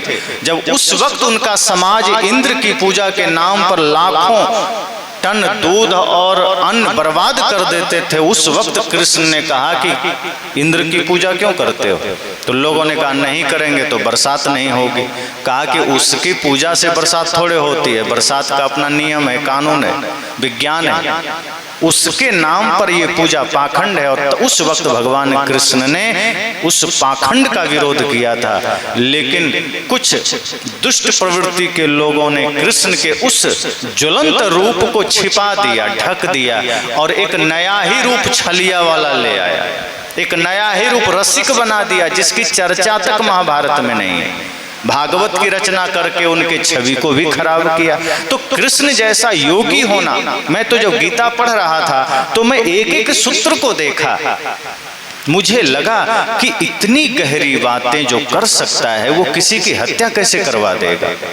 जो स्थित प्रज्ञस्य का भाषा समाधिस्थस्य केशव का उत्तर इतना गहरा दे रहे हैं कि कैसे राग, कैसे भय, कैसे छल कपट से हमारा मन रोगी बनता है और कैसे हम मनोविकारों से मुक्त होकर स्थित प्रज्ञ से बन सकते हैं, कैसे कामनाओं का त्याग करके, कैसे हिंसा से मुक्त होकर के हम दिव्य बन सकते हैं। वो व्यक्ति किसी पर बाण चलाने के लिए कहेगा? वो व्यक्ति किसी को मारने के लिए कहेगा क्या? अगर गीता को आप गहराई से अध्ययन करें द्वितीय अध्याय के बाद से, आपको पता चलेगा जैसे कि बाहर कोई युद्ध की चर्चा ही नहीं, बाहर कोई लड़ाई की बात ही नहीं है, वो लड़ाई सबके भीतर है और उसी लड़ाई की बात कृष्ण कर रहे हैं। मानो कृष्ण सदगुरु हैं और अर्जुन वहां कोई और नहीं, एक जिज्ञासु है। और जब वो महाभारत की बात हो रही है, वो हमारे आपके हृदय में मचा हुआ महाभारत की बात है। वो हमारा शरीर ही कुरुक्षेत्र है। इस शरीर को क्षेत्र भी कहा गया है। इस शरीर क्षेत्र है और उसी को युद्ध का मैदान कहा गया। और आपके भीतर जो वासना है, कृष्ण कहते हैं अर्जुन, ये जो वासना तुम्हारे भीतर है यही तो धृतराष्ट्र है। धृतराष्ट्र भी अंधा है और वासना भी अंधी होती है, अपना पराया कुछ नहीं समझता। जिसके भीतर वासना आ गई वो अपना पराया नहीं समझता, वो कुकर्म कर लेता है। कृष्ण कहते हैं अर्जुन, ये वासना धृतराष्ट्र है और तुम्हारे भीतर जो वासना है समझना यही धृतराष्ट्र है। और जो तुम्हारी बुद्धि कुंठित हो गई है यही तो कर्ण है। ये कर्ण कोई बाहर थोड़े है, तुम्हारी कुंठित बुद्धि ही कर्ण है। जब बुद्धि कुंठित हो जाती है तो कितना भी बड़ा साहसी आदमी हो, ज्ञानी आदमी हो, वो गलत छोड़ता नहीं है, फिर वो अधर्म करने लग जाता है। वही तो कर्ण ने किया। तो कर्ण का प्रतीक क्या है? वो कुंठित बुद्धि ही कर्ण है और अहंकार ही दुर्योधन है।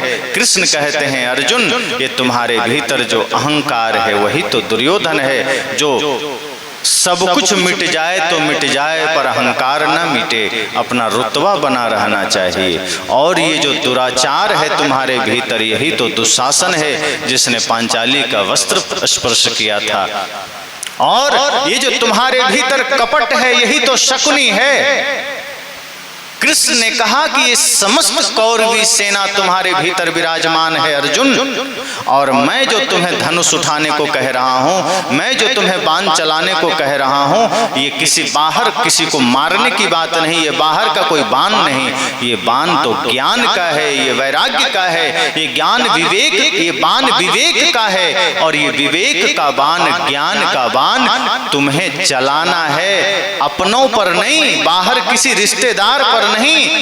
तुमने भीतर जिस अहंकार को अपना परिवार माना है, जिस कुंठा को अपना परिवार माना है, जिस वासना को अपना परिवार माना है, जिस कपट को अपना परिवार माना है, अर्जुन ये तेरा परिवार नहीं है, ये तेरा विनाश करने वाला है। इसलिए ये ज्ञान का बाण उठाओ और ये वासना को मारो, ये अहंकार को मारो, ये कपट को मारो, ये छल को मारो, ये कुंठा को मारो, ये दुराचार को मारो। तो कृष्ण कहते हैं अपने भीतर के समस्त विकार की कौरवी सेना को मार दो, तब क्या होगा? शांति रूपी द्रौपदी आपके हृदय में पुनः लौट आएगी, खुशहाली आ जाएगी, शांति आ जाएगी, और ये जीवन जो अधर्म के प्रति जितना तुम प्रेम से भरे थे, वो अधर्म जैसे ही नष्ट होगा, तुम्हारे हृदय में धर्म का सूरज उदय हो जाएगा, फिर शांति ही शांति है। तो जब आप गीता पढ़ते हैं तो यही तो पता चलता है, क्योंकि संत जन हमें इसी रूप में समझाते हैं। तो गीता के अलग अलग रूप भी लोग कर दिए, भागवत में कृष्ण को छलिया भी बना दिए, रसिया भी बना दिए, ना जाने क्या क्या रूप बना दिए, रास कर रहे हैं, नाच रहे हैं, राधा के साथ नाच कर रहे हैं। कृष्ण का असली रूप लोगों ने बर्बाद कर दिया। तो कबीर साहब कहते हैं कि जितने भी ज्ञान की बातें हैं, ध्यान की बातें हैं, धर्म की बातें हैं, प्रेम की बातें हैं, वो जब हम जीवन में उतारेंगे और अपने सभी महापुरुषों से सत्य ग्रहण करेंगे, तब जीवन में परिवर्तन आएगा। तो राम को अगर हम मानते हैं तो राम की मर्यादा को माने, कृष्ण को मानते हैं तो कृष्ण के योग को, प्रेम को, भक्ति को माने। इसी तरह भगवान बुद्ध को अगर मानते हैं तो उनकी करुणा को देखें, उनके विशालतम प्रेम को देखें। अगर भगवान महावीर को मानते हैं तो उन्होंने अहिंसा पर जोर दिया, हम उनकी अहिंसा को देखें। और सदगुरु कबीर ने तो सारी बातें एक साथ कह दी। उनका तो हर पहलू उतना ही ज्योतिर्मय है जितना कि प्रेम का पहलू है, अहिंसा का पहलू है, सत्य का पहलू है, दया का पहलू है। सदगुरु कबीर इसलिए इकलौते संत हैं जो शिरोमणि, जो संत सम्राट हैं, क्योंकि उनकी स्थितियां भी अलग थी, उनके पास चुनौतियां भी बहुत अलग थी। उनके समय के अन्य संत भी उतने ही महान थे, लेकिन उन सब में सदगुरु कबीर अग्रगणी थे, उन सब में सदगुरु कबीर सबके आगे थे। और इसलिए वर्तमान उस समय के जितने संत हुए, उन्होंने भी सदगुरु कबीर को गुरु रूप में देखा। चाहे गुरु नानक देव जी हों, चाहे संत रैदास जी हों, चाहे मीराबाई हों, चाहे उस वक्त नाभादास जी हों, जितने भी अन्य संत हुए, दादू दयाल, पीपा पलटू, दरिया साहब, सबने सदगुरु कबीर को अपना श्रेष्ठ समझा कि नहीं, सदगुरु कबीर ही हमारे रास्ता दिखाने वाले। इसलिए कबीर साहब की वाणी को गुरु ग्रंथ साहिब में नानक देव ने अंकित किया। उनकी वाणियों को गुरु ग्रंथ साहिब में आप पढ़ सकते हैं, ज्यों को त्यों सारी वाणियां मूल रूप में मिल जाएगी। 30% गुरु ग्रंथ साहिब में अगर 100% आप देखेंगे तो उसमें से 30% सदगुरु कबीर की वाणी है। कोई व्यक्ति किसी संत की वाणी अपनी मूल ग्रंथ में अगर ज्यों का त्यों लिखा हो, इसका मतलब नानक देव कितनी आस्था रखते होंगे कबीर साहब में, नानक देव कितना श्रेष्ठ मानते होंगे सदगुरु कबीर को, कि उन्होंने उसमें जोड़ा भी नहीं, कुछ इधर उधर भी नहीं किया, ज्यों का त्यों उनकी सारी बातें लिख दी कि नहीं, इनकी बातें समाज तक जानी चाहिए, हमारे लोगों तक भी जानी चाहिए। लेकिन लोगों ने क्या किया, उन्हें ग्रंथ को ही गुरु बना करके ढक के रख दिया कि तुम पढ़े रहो, अब कोई मतलब नहीं, पढ़ने से कोई मतलब नहीं, किताब पढ़ने के लिए होता है, लोग ढक दिए। वही हम लोग भी करते हैं। आज लोगों ने रामायण को भी लाल कपड़े में, पीला कपड़े में ढक के घर में रख दिया, अगरबत्ती जलाने लगे। अब बहुत से लोग अब बीजक के साथ भी वही करते हैं, पीला कपड़ा में, लाल कपड़ा, सफेद कपड़ा में ढक करके रख दिया और दिया जला रहा। अरे वो किताब है पढ़ने के लिए, शास्त्र है ज्ञान लेने के लिए, वो ढकने के लिए नहीं। लेकिन हम नकल करने में आगे, किसी ने कुछ किया तो हम भी वही करने लगते हैं। सदगुरु कबीर वही दृष्टि हमें देते हैं, पाखंड से मुक्ति का दृष्टि, और अपने भीतर प्रेम को जागृत भी करना है।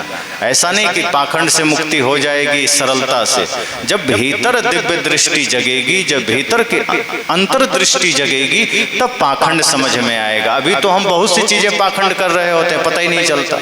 गुरु के नाम पर, संप्रदाय के नाम पर, परंपरा के नाम पर, पूर्वजों के नाम पर बहुत सारे पाखंड चलते हैं। कई लोग तो कहते हैं क्या करें, पूर्वज से चला आया है, कैसे ना माने। अरे पूर्वज से चला आया है तो कोई जरूरी है मानोगे? अगर पूर्वज के समय में ज्यादा विकसित ज्ञान नहीं था, उनसे भूलें होती थी, तो क्या आज उन भूलों को सुधारा नहीं जा सकता?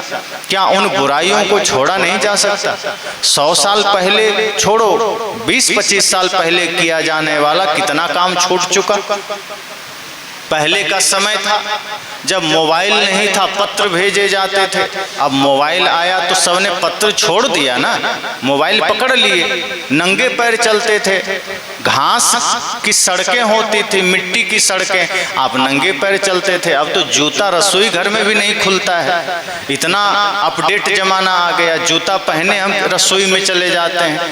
कहीं मंदिर में जाना हो तो आदमी इशारा करता है, जूता पहना हो नहीं आ सकता, प्रसाद बाहरे आकर दे दीजिए। अब आदमी इतना अपडेट हो गया कि जूता खोलने में दिक्कत हो रही है। ये नहीं कि गुरु के पास मंदिर में जूता खोले पहुंच जाए, लेकिन नहीं, जूता नहीं खुलना चाहिए भले ही मंदिर में ना जाए। तो पहले तो लोग खाली पैर चलते थे, अब जूता पहनते हैं। पहले सामान्य धोती लोग पहनते थे, अब कोट पैंट पहनने लगे। पहले पत्र से बातचीत करते थे, मोबाइल रखने लगे। पहले पैदल चलते थे, बैलगाड़ी में चलते थे, अब कार आ गई, हवाई जहाज आ गया। अब कहो कि नहीं हम परंपरा कैसे छोड़ें, हम तो बैलगाड़ी ही रखेंगे और बैलगाड़ी से ही दिल्ली कलकत्ता जाएंगे, तो क्यों नहीं जाते?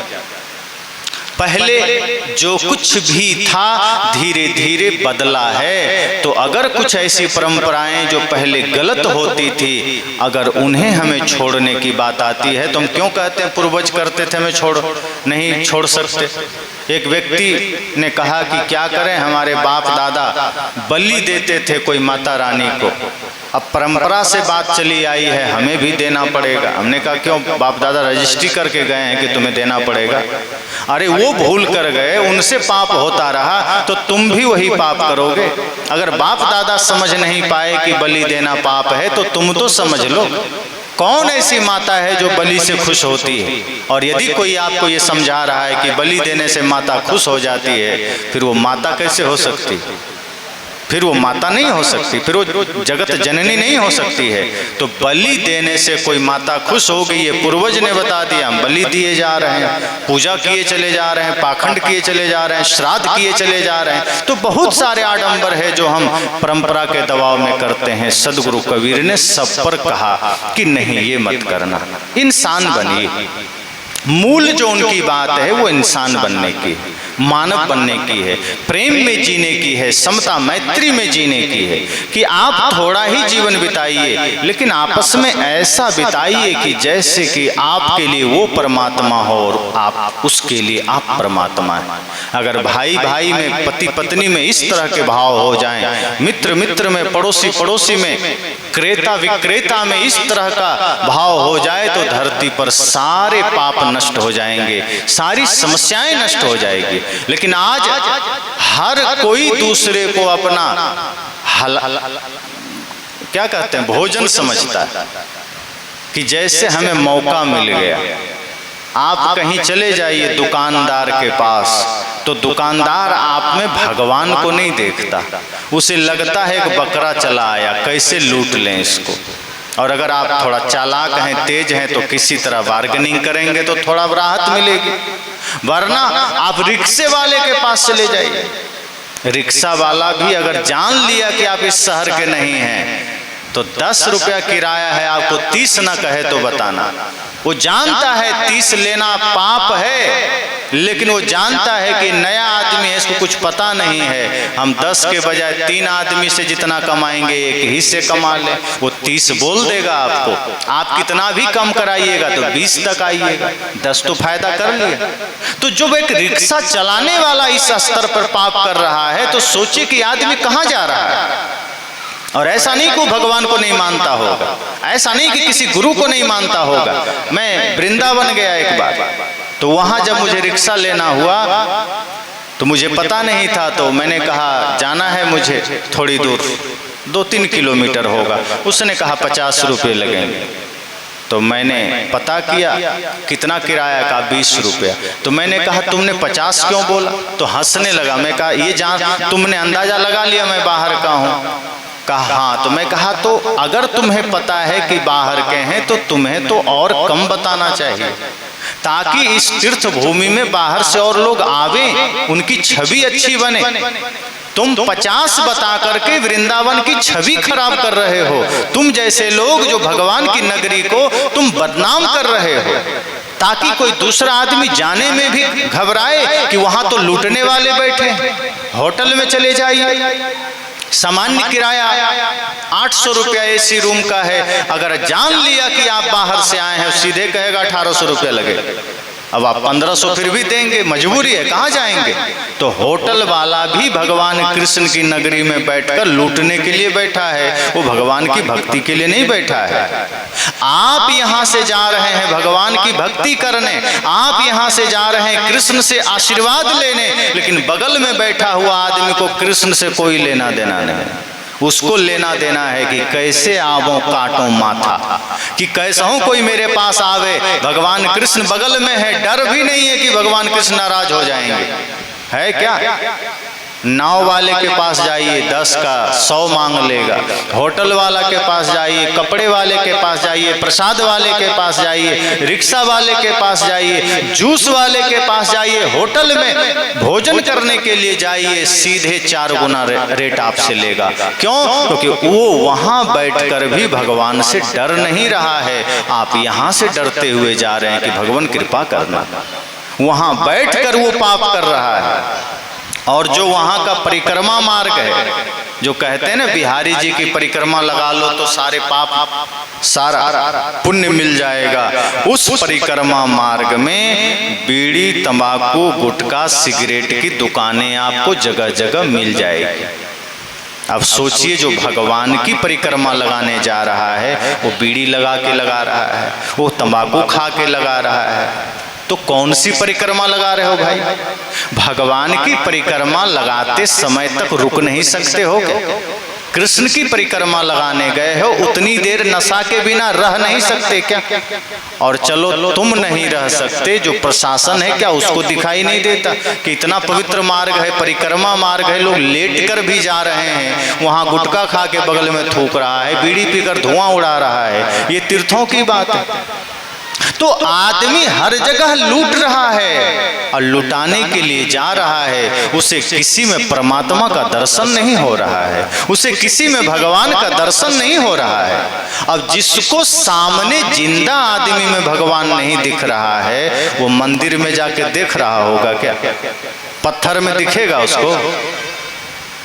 आप ही बताइए, जिसको खुले आकाश में सूरज का दर्शन नहीं होगा, वो कमरा में कैसे देखेगा? जिस आदमी को आंखों से सूरज का दर्शन नहीं होगा, अगर उसकी आंखें फूट जाए तब कैसे होगा? वही तो हो रहा है कि जीवित प्राणियों में भगवान दिख नहीं रहा है। मित्र में, भाई में, माता पिता में, पड़ोसी में, ग्राहक में परमात्मा नहीं दिख रहा है, लेकिन पत्थर की मूर्ति में देखने के लिए आदमी तूफान मचा रहा है, हड़बड़ी मचा रहा है। सदगुरु कहते हैं कि जिस दिन तुम जीवित प्राणियों में भगवान को देख लोगे, उस दिन वहीं परिक्रमा हो जाएगी। जहाँ जहाँ डोलो सो परिक्रमा, जो कुछ करो सो पूजा। सदगुरु कहते हैं कि मंदिर जाकर तुम परिक्रमा लगाते हो, वो परिक्रमा तो छोटी बात है। अगर मन तुमने निर्मल कर लिया, पवित्र कर लिया, तो साहब कहते हैं तुम खेत भी जाओगे तो परिक्रमा हो गई, तुम खलिहान भी जाओगे, दफ्तर भी जाओगे, दुकान भी जाओगे, तो समझना वो परिक्रमा ही है। लेकिन अगर मन गंदा है और तुम वृंदावन की परिक्रमा लगा लो, गोवर्धन की लगा लो, अयोध्या की लगा लो, कुछ फल मिलने वाला नहीं है, क्योंकि वहां भी तुम गंदा मन लेकर जाओगे। तो सदगुरु कहते हैं कि तुम तो किसी में परमात्मा देखते ही नहीं, और तीर्थ नगरी में भी तुम चले गए तो ग्राहक में तुम परमात्मा नहीं देखते हो, किसी भी व्यक्ति में तुम भगवान को नहीं देखते हो, बल्कि तुम यह देखते हो कि यह व्यक्ति को हम कैसे लूट लें, कैसे हम इसको नंगा करके भेजें। अगर आप विरोध ना करें तो 100 रुपया बोले और 100 रुपया आप दे दें तो खुश होता है कि चलो ये आदमी फंस गया। तो सोचो, तीर्थों के नाम पर ये हो रहा है, भगवान के नाम पर ये हो रहा है, तो कोई किसी में भगवान कहाँ देख रहा है, कोई किसी में परमात्मा कहाँ देख रहा है। यही तो सदगुरु कहते हैं कि जो तिलमाही तेल है त्यों चकमक में आग, तेरा साईं तुझ में जाग सके तो जाग। वो साईं तुझ में है, वो परमात्मा तुझ में है। इसलिए वे कहते हैं करो बहिया बल अपनी छाड़ बिरानी आस।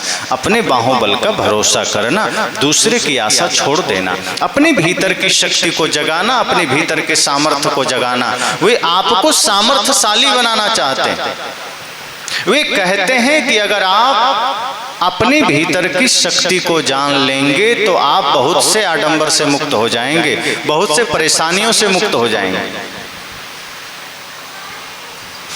अगर अपने जीवन यापन के बहुत से चीजें आप जान लेते हैं तो कितनी सरलता होती। जैसे आप घर में रहते हैं, मान लीजिए आपका नल खराब हो गया, छोटी सी बातों से आप समझिए, या आपका पंखा खराब हो गया, आपका बाजा खराब हो गया, कुछ भी चीजें अगर आपकी खराब हो गई, लाइट नहीं जल रही है, तो फिर आप अगर कुछ भी नहीं जानते हैं तो आपको मिस्त्री बुलाना पड़ेगा। हो सकता है बहुत छोटी सी समस्या हो सकता है बहुत थोड़ा सा कोई त्रुटि हो, लेकिन अगर मिस्त्री आ गया तो 200-400-500 लेकर जाएगा कि नहीं, क्योंकि वो आप कुछ नहीं जानते तो आपको बता देगा नहीं इसमें इतना बड़ा फॉल्ट था, इतनी बड़ी त्रुटि थी। और हो सकता है रात को 10-11 बजे कुछ खराब हो जाए, तब क्या करेंगे? तब मिस्त्री तो दूसरे दिन आएगा। तब आप क्या करते हैं? आजकल लोग थोड़ा थोड़ा सीखते हैं। बहुत लोग अपने से थोड़ा बिजली का काम सीख लेंगे, पानी का काम सीख लेंगे। इस तरह से थोड़ा थोड़ा जानकारी आप रखते हैं, औजार रखते हैं, पेचकस रखते हैं, प्लास सब आप घर पर रखते हैं, ताकि कोई दिक्कत हो तो हम ठीक कर लें। क्यों? क्योंकि अपने से अगर हम छोटे छोटे काम जानेंगे उसके लिए हमें कहीं भटकना नहीं पड़ेगा। और इस तरह से फिर आप बहुत सी समस्याओं से बच जाएंगे। तो व्यवहारिक जगत में आपको इतना ख्याल आ गया कि थोड़ा थोड़ा सब कुछ जानना चाहिए। सदगुरु कहते हैं यही तो मैं आपसे कहता हूँ कि आप अपने भीतर भी देख लीजिए कि शांति का मार्ग आपसे ही निकलता है, प्रेम का मार्ग आपसे ही निकलता है, आनंद का मार्ग आपसे ही निकलता है। इसके लिए किसी प्लम्बर को खोजने की जरूरत नहीं है, इसके लिए किसी एजेंट को खोजने की जरूरत नहीं है, इसके लिए किसी मंदिर मस्जिद गिरजाघर गुरुद्वारे में जाने की जरूरत नहीं है। आप अपने आंखें बंद करिए, अपने भीतर झांकिए और अपने मन को एक बार निहारिए। आपको दिखाई देगा मन में कहाँ कहाँ विकार है, कहाँ कहाँ दोष है, उसे मिटा दीजिए। जब आप मन के विकारों को मिटा लेंगे, दोषों को मिटा लेंगे, आप समझ जाना आधी से अधिक समस्या का समाधान हो गया। फिर आपको बाहर भटकने की जरूरत नहीं। और अगर कभी जाना भी पड़े तो ऐसे संत, ऐसे गुरु के पास जाइए जो आपको समस्त दुखों से मुक्ति का मार्ग बता सके। सच्चे गुरु वो हैं जो आपको मार्ग बताए। ऐसे भी गुरु हैं जो कहते हैं तुम्हें कुछ नहीं करना है, तुम सिर्फ दक्षिणा दे दो, स्वर्ग में तो हम तुमको भेज देंगे। अगर ऐसा कोई कहते मिल जाए, समझ जाना एक नंबर का धूर्त और ठग है। क्योंकि इस धरती पर आपके किए बिना कुछ भी नहीं होगा। कोई दूसरा आपको स्वर्ग नहीं भेज सकता। और जिंदा रहते रहते ही स्वर्ग में जीना है, मरने के बाद नहीं। मरने के बाद आप स्वर्ग जाएंगे नर्क जाएंगे कौन जानता है, किसी ने देखा है। लेकिन इतना तय है कि अगर जीते जी स्वर्ग में आप हैं तो मरने के बाद भी स्वर्ग में रहेंगे। अगर जीते जी सुख में है, और स्वर्ग का मतलब है कि जो पति पत्नी में प्रेम से रहे, भाई भाई से प्रेम में रहे, माता पिता के साथ श्रद्धा से रहे, पुत्र को बढ़िया शिक्षा संस्कार दे, पड़ोसी के साथ प्रेम में रहे, नशा दुर्व्यसन से मुक्त जीवन जिए, और गुरु और राष्ट्र के प्रति श्रद्धा और समर्पण का भाव हो, वही तो स्वर्ग में है। दूसरा कौन स्वर्ग में?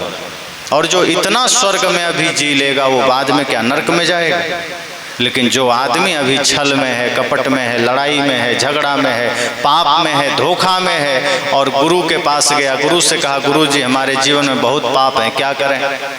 तो जो लुटेरा गुरु जी हैं वो कहेंगे तुम्हें कुछ नहीं करना है, नाम दे रहा हूँ, और साथ में तुम सिर्फ हमको दक्षिणा पकड़ा दो। इस नाम को बस जपना, और उतना भी नहीं कर सकते तो भी कोई बात नहीं, अपने बच्चों से कह देना कि तुम्हारी चिता में थोड़ा सा तुलसी डाल देंगे, सीधे स्वर्ग, सारे पाप क्षय हो जाएंगे। अब आदमी सोचता इतना सरल उपाय है तो हम नशा क्यों छोड़ें? जब स्वर्ग जाने का इतना सरल मार्ग है तो हम हिंसा क्यों छोड़ें? फिर भाई से जमीन क्यों छोड़ें? फिर माता पिता का सम्मान क्यों करें? उनकी सेवा क्यों करें? अच्छा तो है वृद्धाश्रम में पहुंचा दी, अच्छा तो है दारू पी रहे हैं, अच्छा तो है पत्नी से झगड़ा कर रहे हैं, मांस खा रहे हैं, क्योंकि गुरु जी ने कह दिया है कि पाप से मुक्ति का मार्ग तुलसी है, पाप से मुक्ति का मार्ग नाम जप है। लेकिन इसी वजह से आज पाप मिट नहीं रहा है, अधर्म मिट नहीं रहा है। इन्हीं सारे पाप से भरे हुए टोकरी के लिए सदगुरु कबीर हमें समझाते हैं, कहते हैं कि मेरे भाई अपने भीतर देखो, अपने भीतर के विकारों को देखो। जब तक तुम्हारा मन गंदा है, जब तक तुम्हारे मन में विकार हैं, कोई स्वर्ग कोई मोक्ष तुम्हें नहीं मिलेगा। जीते जी अपने मन को निर्मल कर लो।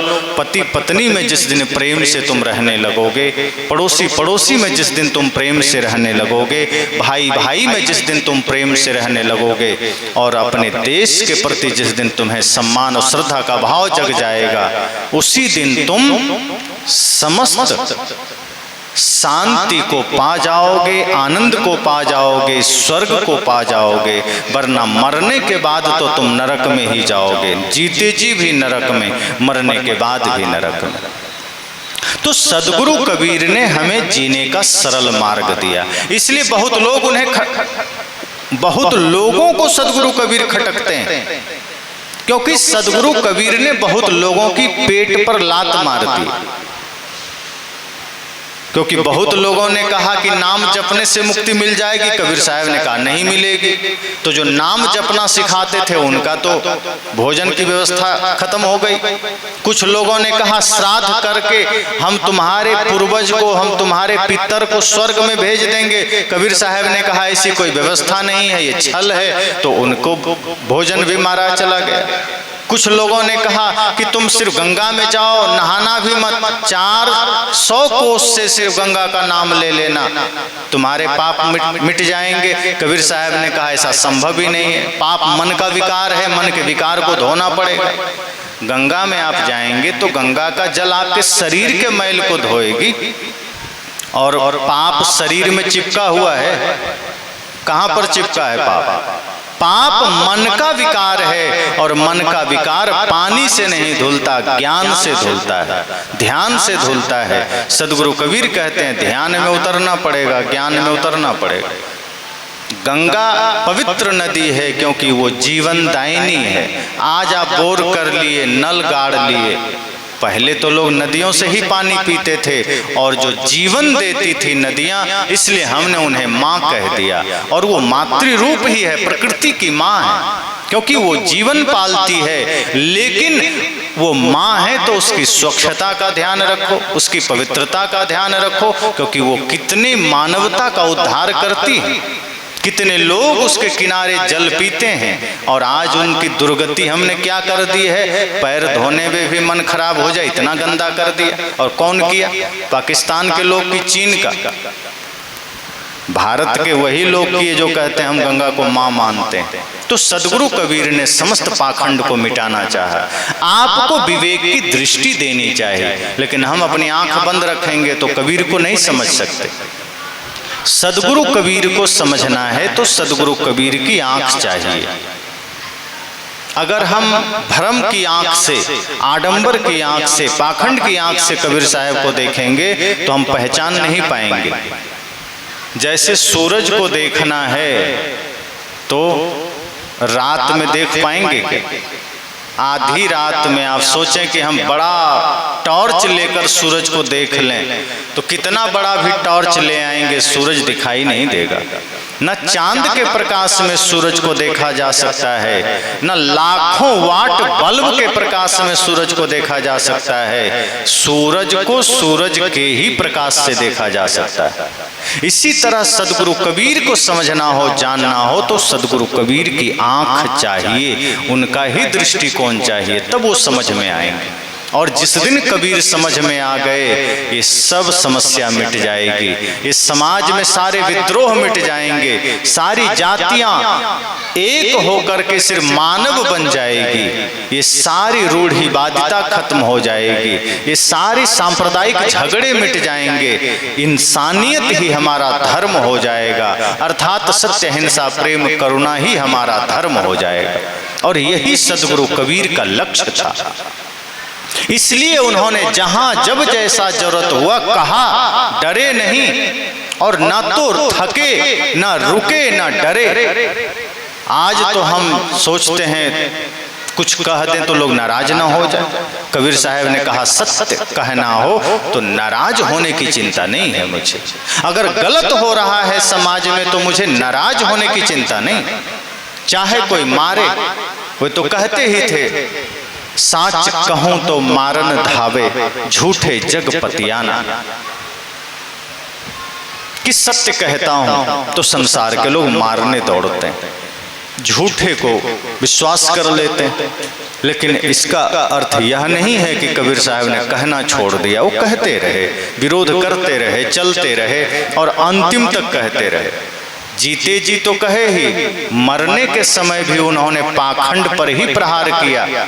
120 साल में धरती से उन्होंने अपनी यात्रा पूरी की। लेकिन उस वक्त सोचिए, जरा विचार करिए, 70-80 के होते ही आदमी कहता है हम चल नहीं पाएंगे, अब विश्राम का समय है। और 90 हो गया तब तो बहुत कम लोग हैं जो ठीक से चल पाएंगे, 100 पर तो बहुत मुश्किल। पर सदगुरु कबीर 120 वर्ष के हो गए, फिर भी कहते हैं नहीं, मुझे काशी में नहीं मरना। लोगों ने कहा ये कौन बात आप कर रहे हैं? पंडित आ गए, सारे विद्वान जन आ गए, कहा सदगुरु कबीर साहब आप ये क्या कह रहे हैं? पूरी दुनिया तरसती है कि मरने के समय हमारा ठिकाना काशी हो, हम काशी में प्राण छोड़ें, और आप काशी में रहते हुए यहाँ से दूसरे जगह जाना चाहते हैं। कबीर साहब ने कहा हाँ, हम मगहर जाना चाहते हैं। कहा क्यों? साहब ने कहा तुम ही लोग तो कहते हो कि जो मगहर में मरेगा वो गधा होगा। ऐसी बातें शास्त्र में लिखी गई कि जो मगहर में प्राण त्यागेगा वो गधा बनेगा। तो कबीर साहब ने कहा कि तुमने जो भ्रम फैलाया है कि काशी में मरने से स्वर्ग में जाएगा और मगहर में मरने से गधा बनेगा, तो हम भी जा रहे हैं मगहर में ही मरने। का आप ये मत करिए, कितने लोग का आस्था काशी से खत्म हो जाएगी। सदगुरु कबीर ने कहा कि तुम ये कह रहे हो कि काशी में मरने मात्र से मुक्ति मिल जाएगी, स्वर्ग मिल जाएगा। इसका अर्थ तो ये है कि अगर यहाँ कोई बहुत बड़ा दुरात्मा भी आकर मरेगा तो स्वर्ग जाएगा, कोई पापी भी मरेगा तो स्वर्ग जाएगा, कोई व्यभिचारी भी मरेगा तो स्वर्ग जाएगा, लाखों लोग की हत्या करने वाला मरेगा भी तो स्वर्ग जाएगा। फिर राम नाम का क्या? फिर जो तुम राम की भक्ति कर रहे हो, भगवान की भक्ति कर रहे हो, फिर उसका कोई अर्थ ही नहीं निकला। क्योंकि यहाँ तो जो आवे मरे स्वर्ग जाएगा, मतलब यहाँ तुम्हारी भक्ति का कोई महत्व नहीं, तुम्हारी साधना का कोई महत्व नहीं, महत्व काशी का है कि यहाँ जो आएगा वो मुक्ति पा जाएगा। तो क्या इतना सरल हो गया मोक्ष? जगह की प्रधानता हो गई, काशी की प्रधानता हो गई, जो मरेगा मुक्ति पा लेगा। सदगुरु कहते हैं फिर हमारी भक्ति, हमारी साधना, हमारी मन की निर्मलता का क्या हुआ? मतलब जब तक हम काशी में हैं तो हम मुक्ति पा लेंगे, काशी से बाहर जाएंगे तो गधा बन जाएंगे, नरक में चले जाएंगे। तो इसका अर्थ तो ये भी हुआ कि शिव जी का जो काशी नगरी है, तो शिव जी का क्षेत्र काशी तक ही सीमित है। मतलब उनकी शक्ति इतनी छोटी है कि काशी के बाहर होते ही हम नरक में चले जाएंगे और काशी में आते ही स्वर्ग में चले जाएंगे। फिर राम की भक्ति का क्या मतलब है? जैसे यहाँ लाइट जल रही है तो यहाँ कुछ भी गिरेगा हमें दिख जाएगा, यहाँ उजाला है, प्रकाश है। और यहाँ के अलावा सब जगह अगर अंधेरा हो तो यहाँ का लाइट बाहर काम करेगा क्या? अगर बाहर कोई रोशनी ना हो तो इस रोशनी से बाहर उजाला नहीं हो सकता है। लेकिन अगर आपकी सुई गिरी है बाहर तो क्या यहाँ खोजेंगे? यही तो कहा गया कि एक बुजुर्ग का एक सुई गिर गया घर में, अब वो खोजा नहीं मिला तो बाहर चौराहे में बहुत सी लाइटें लगी थी, जाकर खोजने लगा, नहीं मिल रहा था। तो एक दो सज्जन आए, कहा बाबा क्या गिर गया? उसने कहा कि सुई गिर गई है। तो कहा ठीक है मैं भी खोज देता हूँ। खोजने लगे, एक और दो आदमी और आ गए, कहा बाबा क्या हो गया? अरे सुई गिर गया, वही हम लोग खोज रहे हैं। वो भी खोजने लगे, एक आध घंटा तक खोजा, नहीं मिला। तब उनमें सबने कहा कि बाबा ये सुई यहीं गिरी थी? कहा नहीं, गिरी तो घर में थी। कहा सुई गिरी घर में थी तो यहाँ क्यों खोज रहे हो? कहा यहाँ प्रकाश है इसीलिए यहाँ खोज रहे हैं, घर में अंधेरा है। तो लोगों ने कहा प्रकाश यहाँ है पर गिरी सुई तो घर में है। तो प्रकाश भले यहाँ है, सुई अगर यहाँ गिरी नहीं है तो घंटा भर नहीं, सातों जन्म खोजते रहो कभी नहीं मिलेगी। तो क्या करें? तो प्रकाश की व्यवस्था करो और ऐसा ही प्रकाश घर में ले जाओ। ऐसा ही इसी प्रकाश से एक दिया जला लो, इसी प्रकाश से एक टॉर्च की व्यवस्था कर लो, लेकर घर चले जाओ, उस प्रकाश में खोजो मिल जाएगा। सदगुरु कबीर कहते हैं ये काशी अगर चौराहे की लाइट है, अगर यहाँ हम बैठे हैं तो उजाला मिलेगा, लेकिन बाहर जाते ही अगर अंधेरा मिल गया मतलब हमारे भीतर अभी कोई लाइट नहीं है, हम बाहर के लाइट पर निर्भर हैं। पर कबीर साहब कहते हैं लेकिन पंडितों सुन लो, मैंने टॉर्च की व्यवस्था कर रखा है, मैंने प्रकाश की व्यवस्था कर रखा है। और ध्यान रखना काशी से बाहर भी मैं जाऊंगा तो मेरे साथ प्रकाश होगा, मेरे साथ रोशनी होगी, क्योंकि मैंने भक्ति की साधना की, राम नाम का प्रकाश अपने जीवन में धारण किया है। और काशी तो छोड़ो, मैं धरती के किसी कोने में जाकर मरूंगा तो समझना मुझे मुक्ति ही मिलेगी। क्यों? क्योंकि मेरे लिए जगह महत्वपूर्ण नहीं है, मेरे लिए मेरी साधना महत्वपूर्ण है, मेरा ज्ञान महत्वपूर्ण है, और वो मैंने अर्जित कर लिया है। वो ज्ञान का प्रकाश मेरे साथ है तो मैं जहां रहूंगा वहां उजाला होगा। अगर राम की भक्ति मेरे साथ है तो मैं धरती के किसी कोने में जाऊंगा वहां तो प्रकाश होगा ही। ऐसा थोड़े है कि मैं कहीं और जाऊंगा तो राम की भक्ति खत्म हो जाएगी। जो काशी तन तजे कबीरा तो राम ही कहूँ कौन नहीं हो रहा। सदगुरु कबीर कहते हैं कि अगर काशी में हम प्राण त्यागेंगे तो राम का क्या, फिर जीवन भर जो हमने राम की भक्ति किया है उसका क्या अर्थ होगा। तो इस तरह सदगुरु कबीर ने अंतिम समय में भी संसार को संदेश दिया कि इस भरोसे मत रहना कि गंगा में नहाओगे तो मुक्ति मिल जाएगी, गया में चले जाओगे तो पितरों को मोक्ष मिल जाएगा, कि गंगा सागर में चले जाओगे तो मोक्ष मिल जाएगा। सदगुरु कहते हैं कर्म अच्छा कर लो, घर में भी प्राण छूटे मोक्ष पाओगे। और कर्म अगर घटिया है, कर्म खराब है तो तुम साक्षात वैकुंठ भी चले जाओगे तो नरक में ही जाओगे। इसलिए कर्म अच्छे होने चाहिए। सदगुरु कबीर ने इस बात को कहा, और ऐसा नहीं कि कबीर साहब ने ही कहा, तुलसीदास जी ने भी कहा कर्म प्रधान विश्व रचि राखा, जो जस करें सो तस फल चाखा।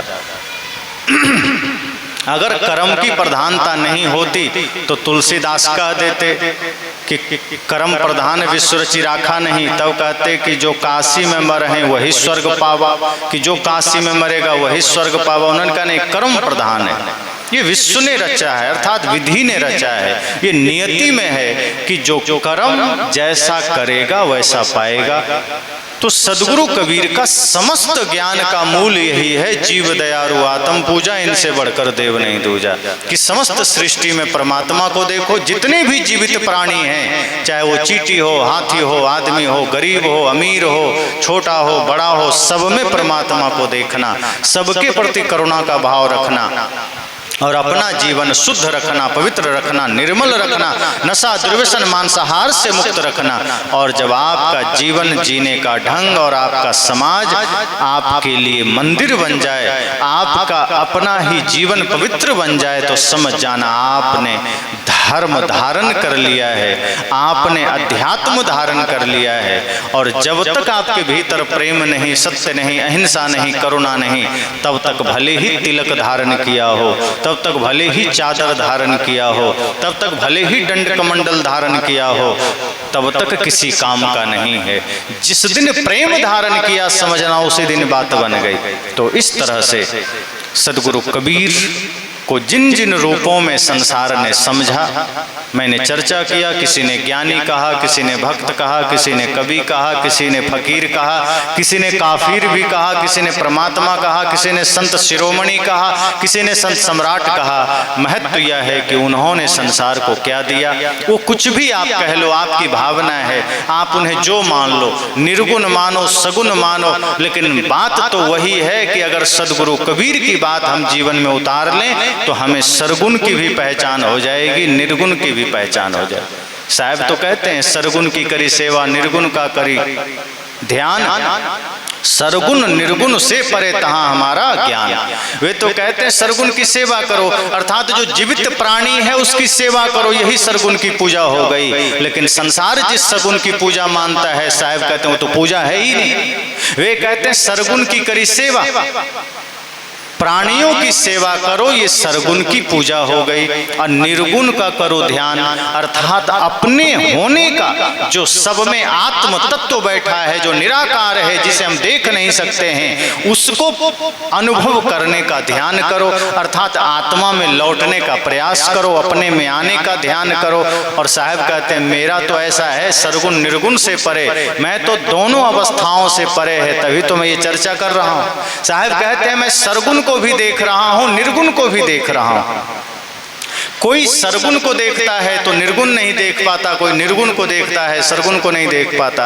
अर्थात कोई आत्मा की बात करता है तो शरीर को भूल जाता है, कोई शरीर की करता है आत्मा को भूल जाता है, कोई दोनों को भूल जाता है, पत्थर की बात करता है। सदगुरु कहते हैं मैं दोनों से परे होकर सबकी बात करता हूँ, आत्मा की भी बात करता हूँ, आत्मा जिस शरीर में है उसकी भी बात करता हूँ। तो इस तरह से सदगुरु कबीर की इन बातों को हमें समझना है। और अभी मैं अपनी बातों को यहीं विराम दे रहा हूँ।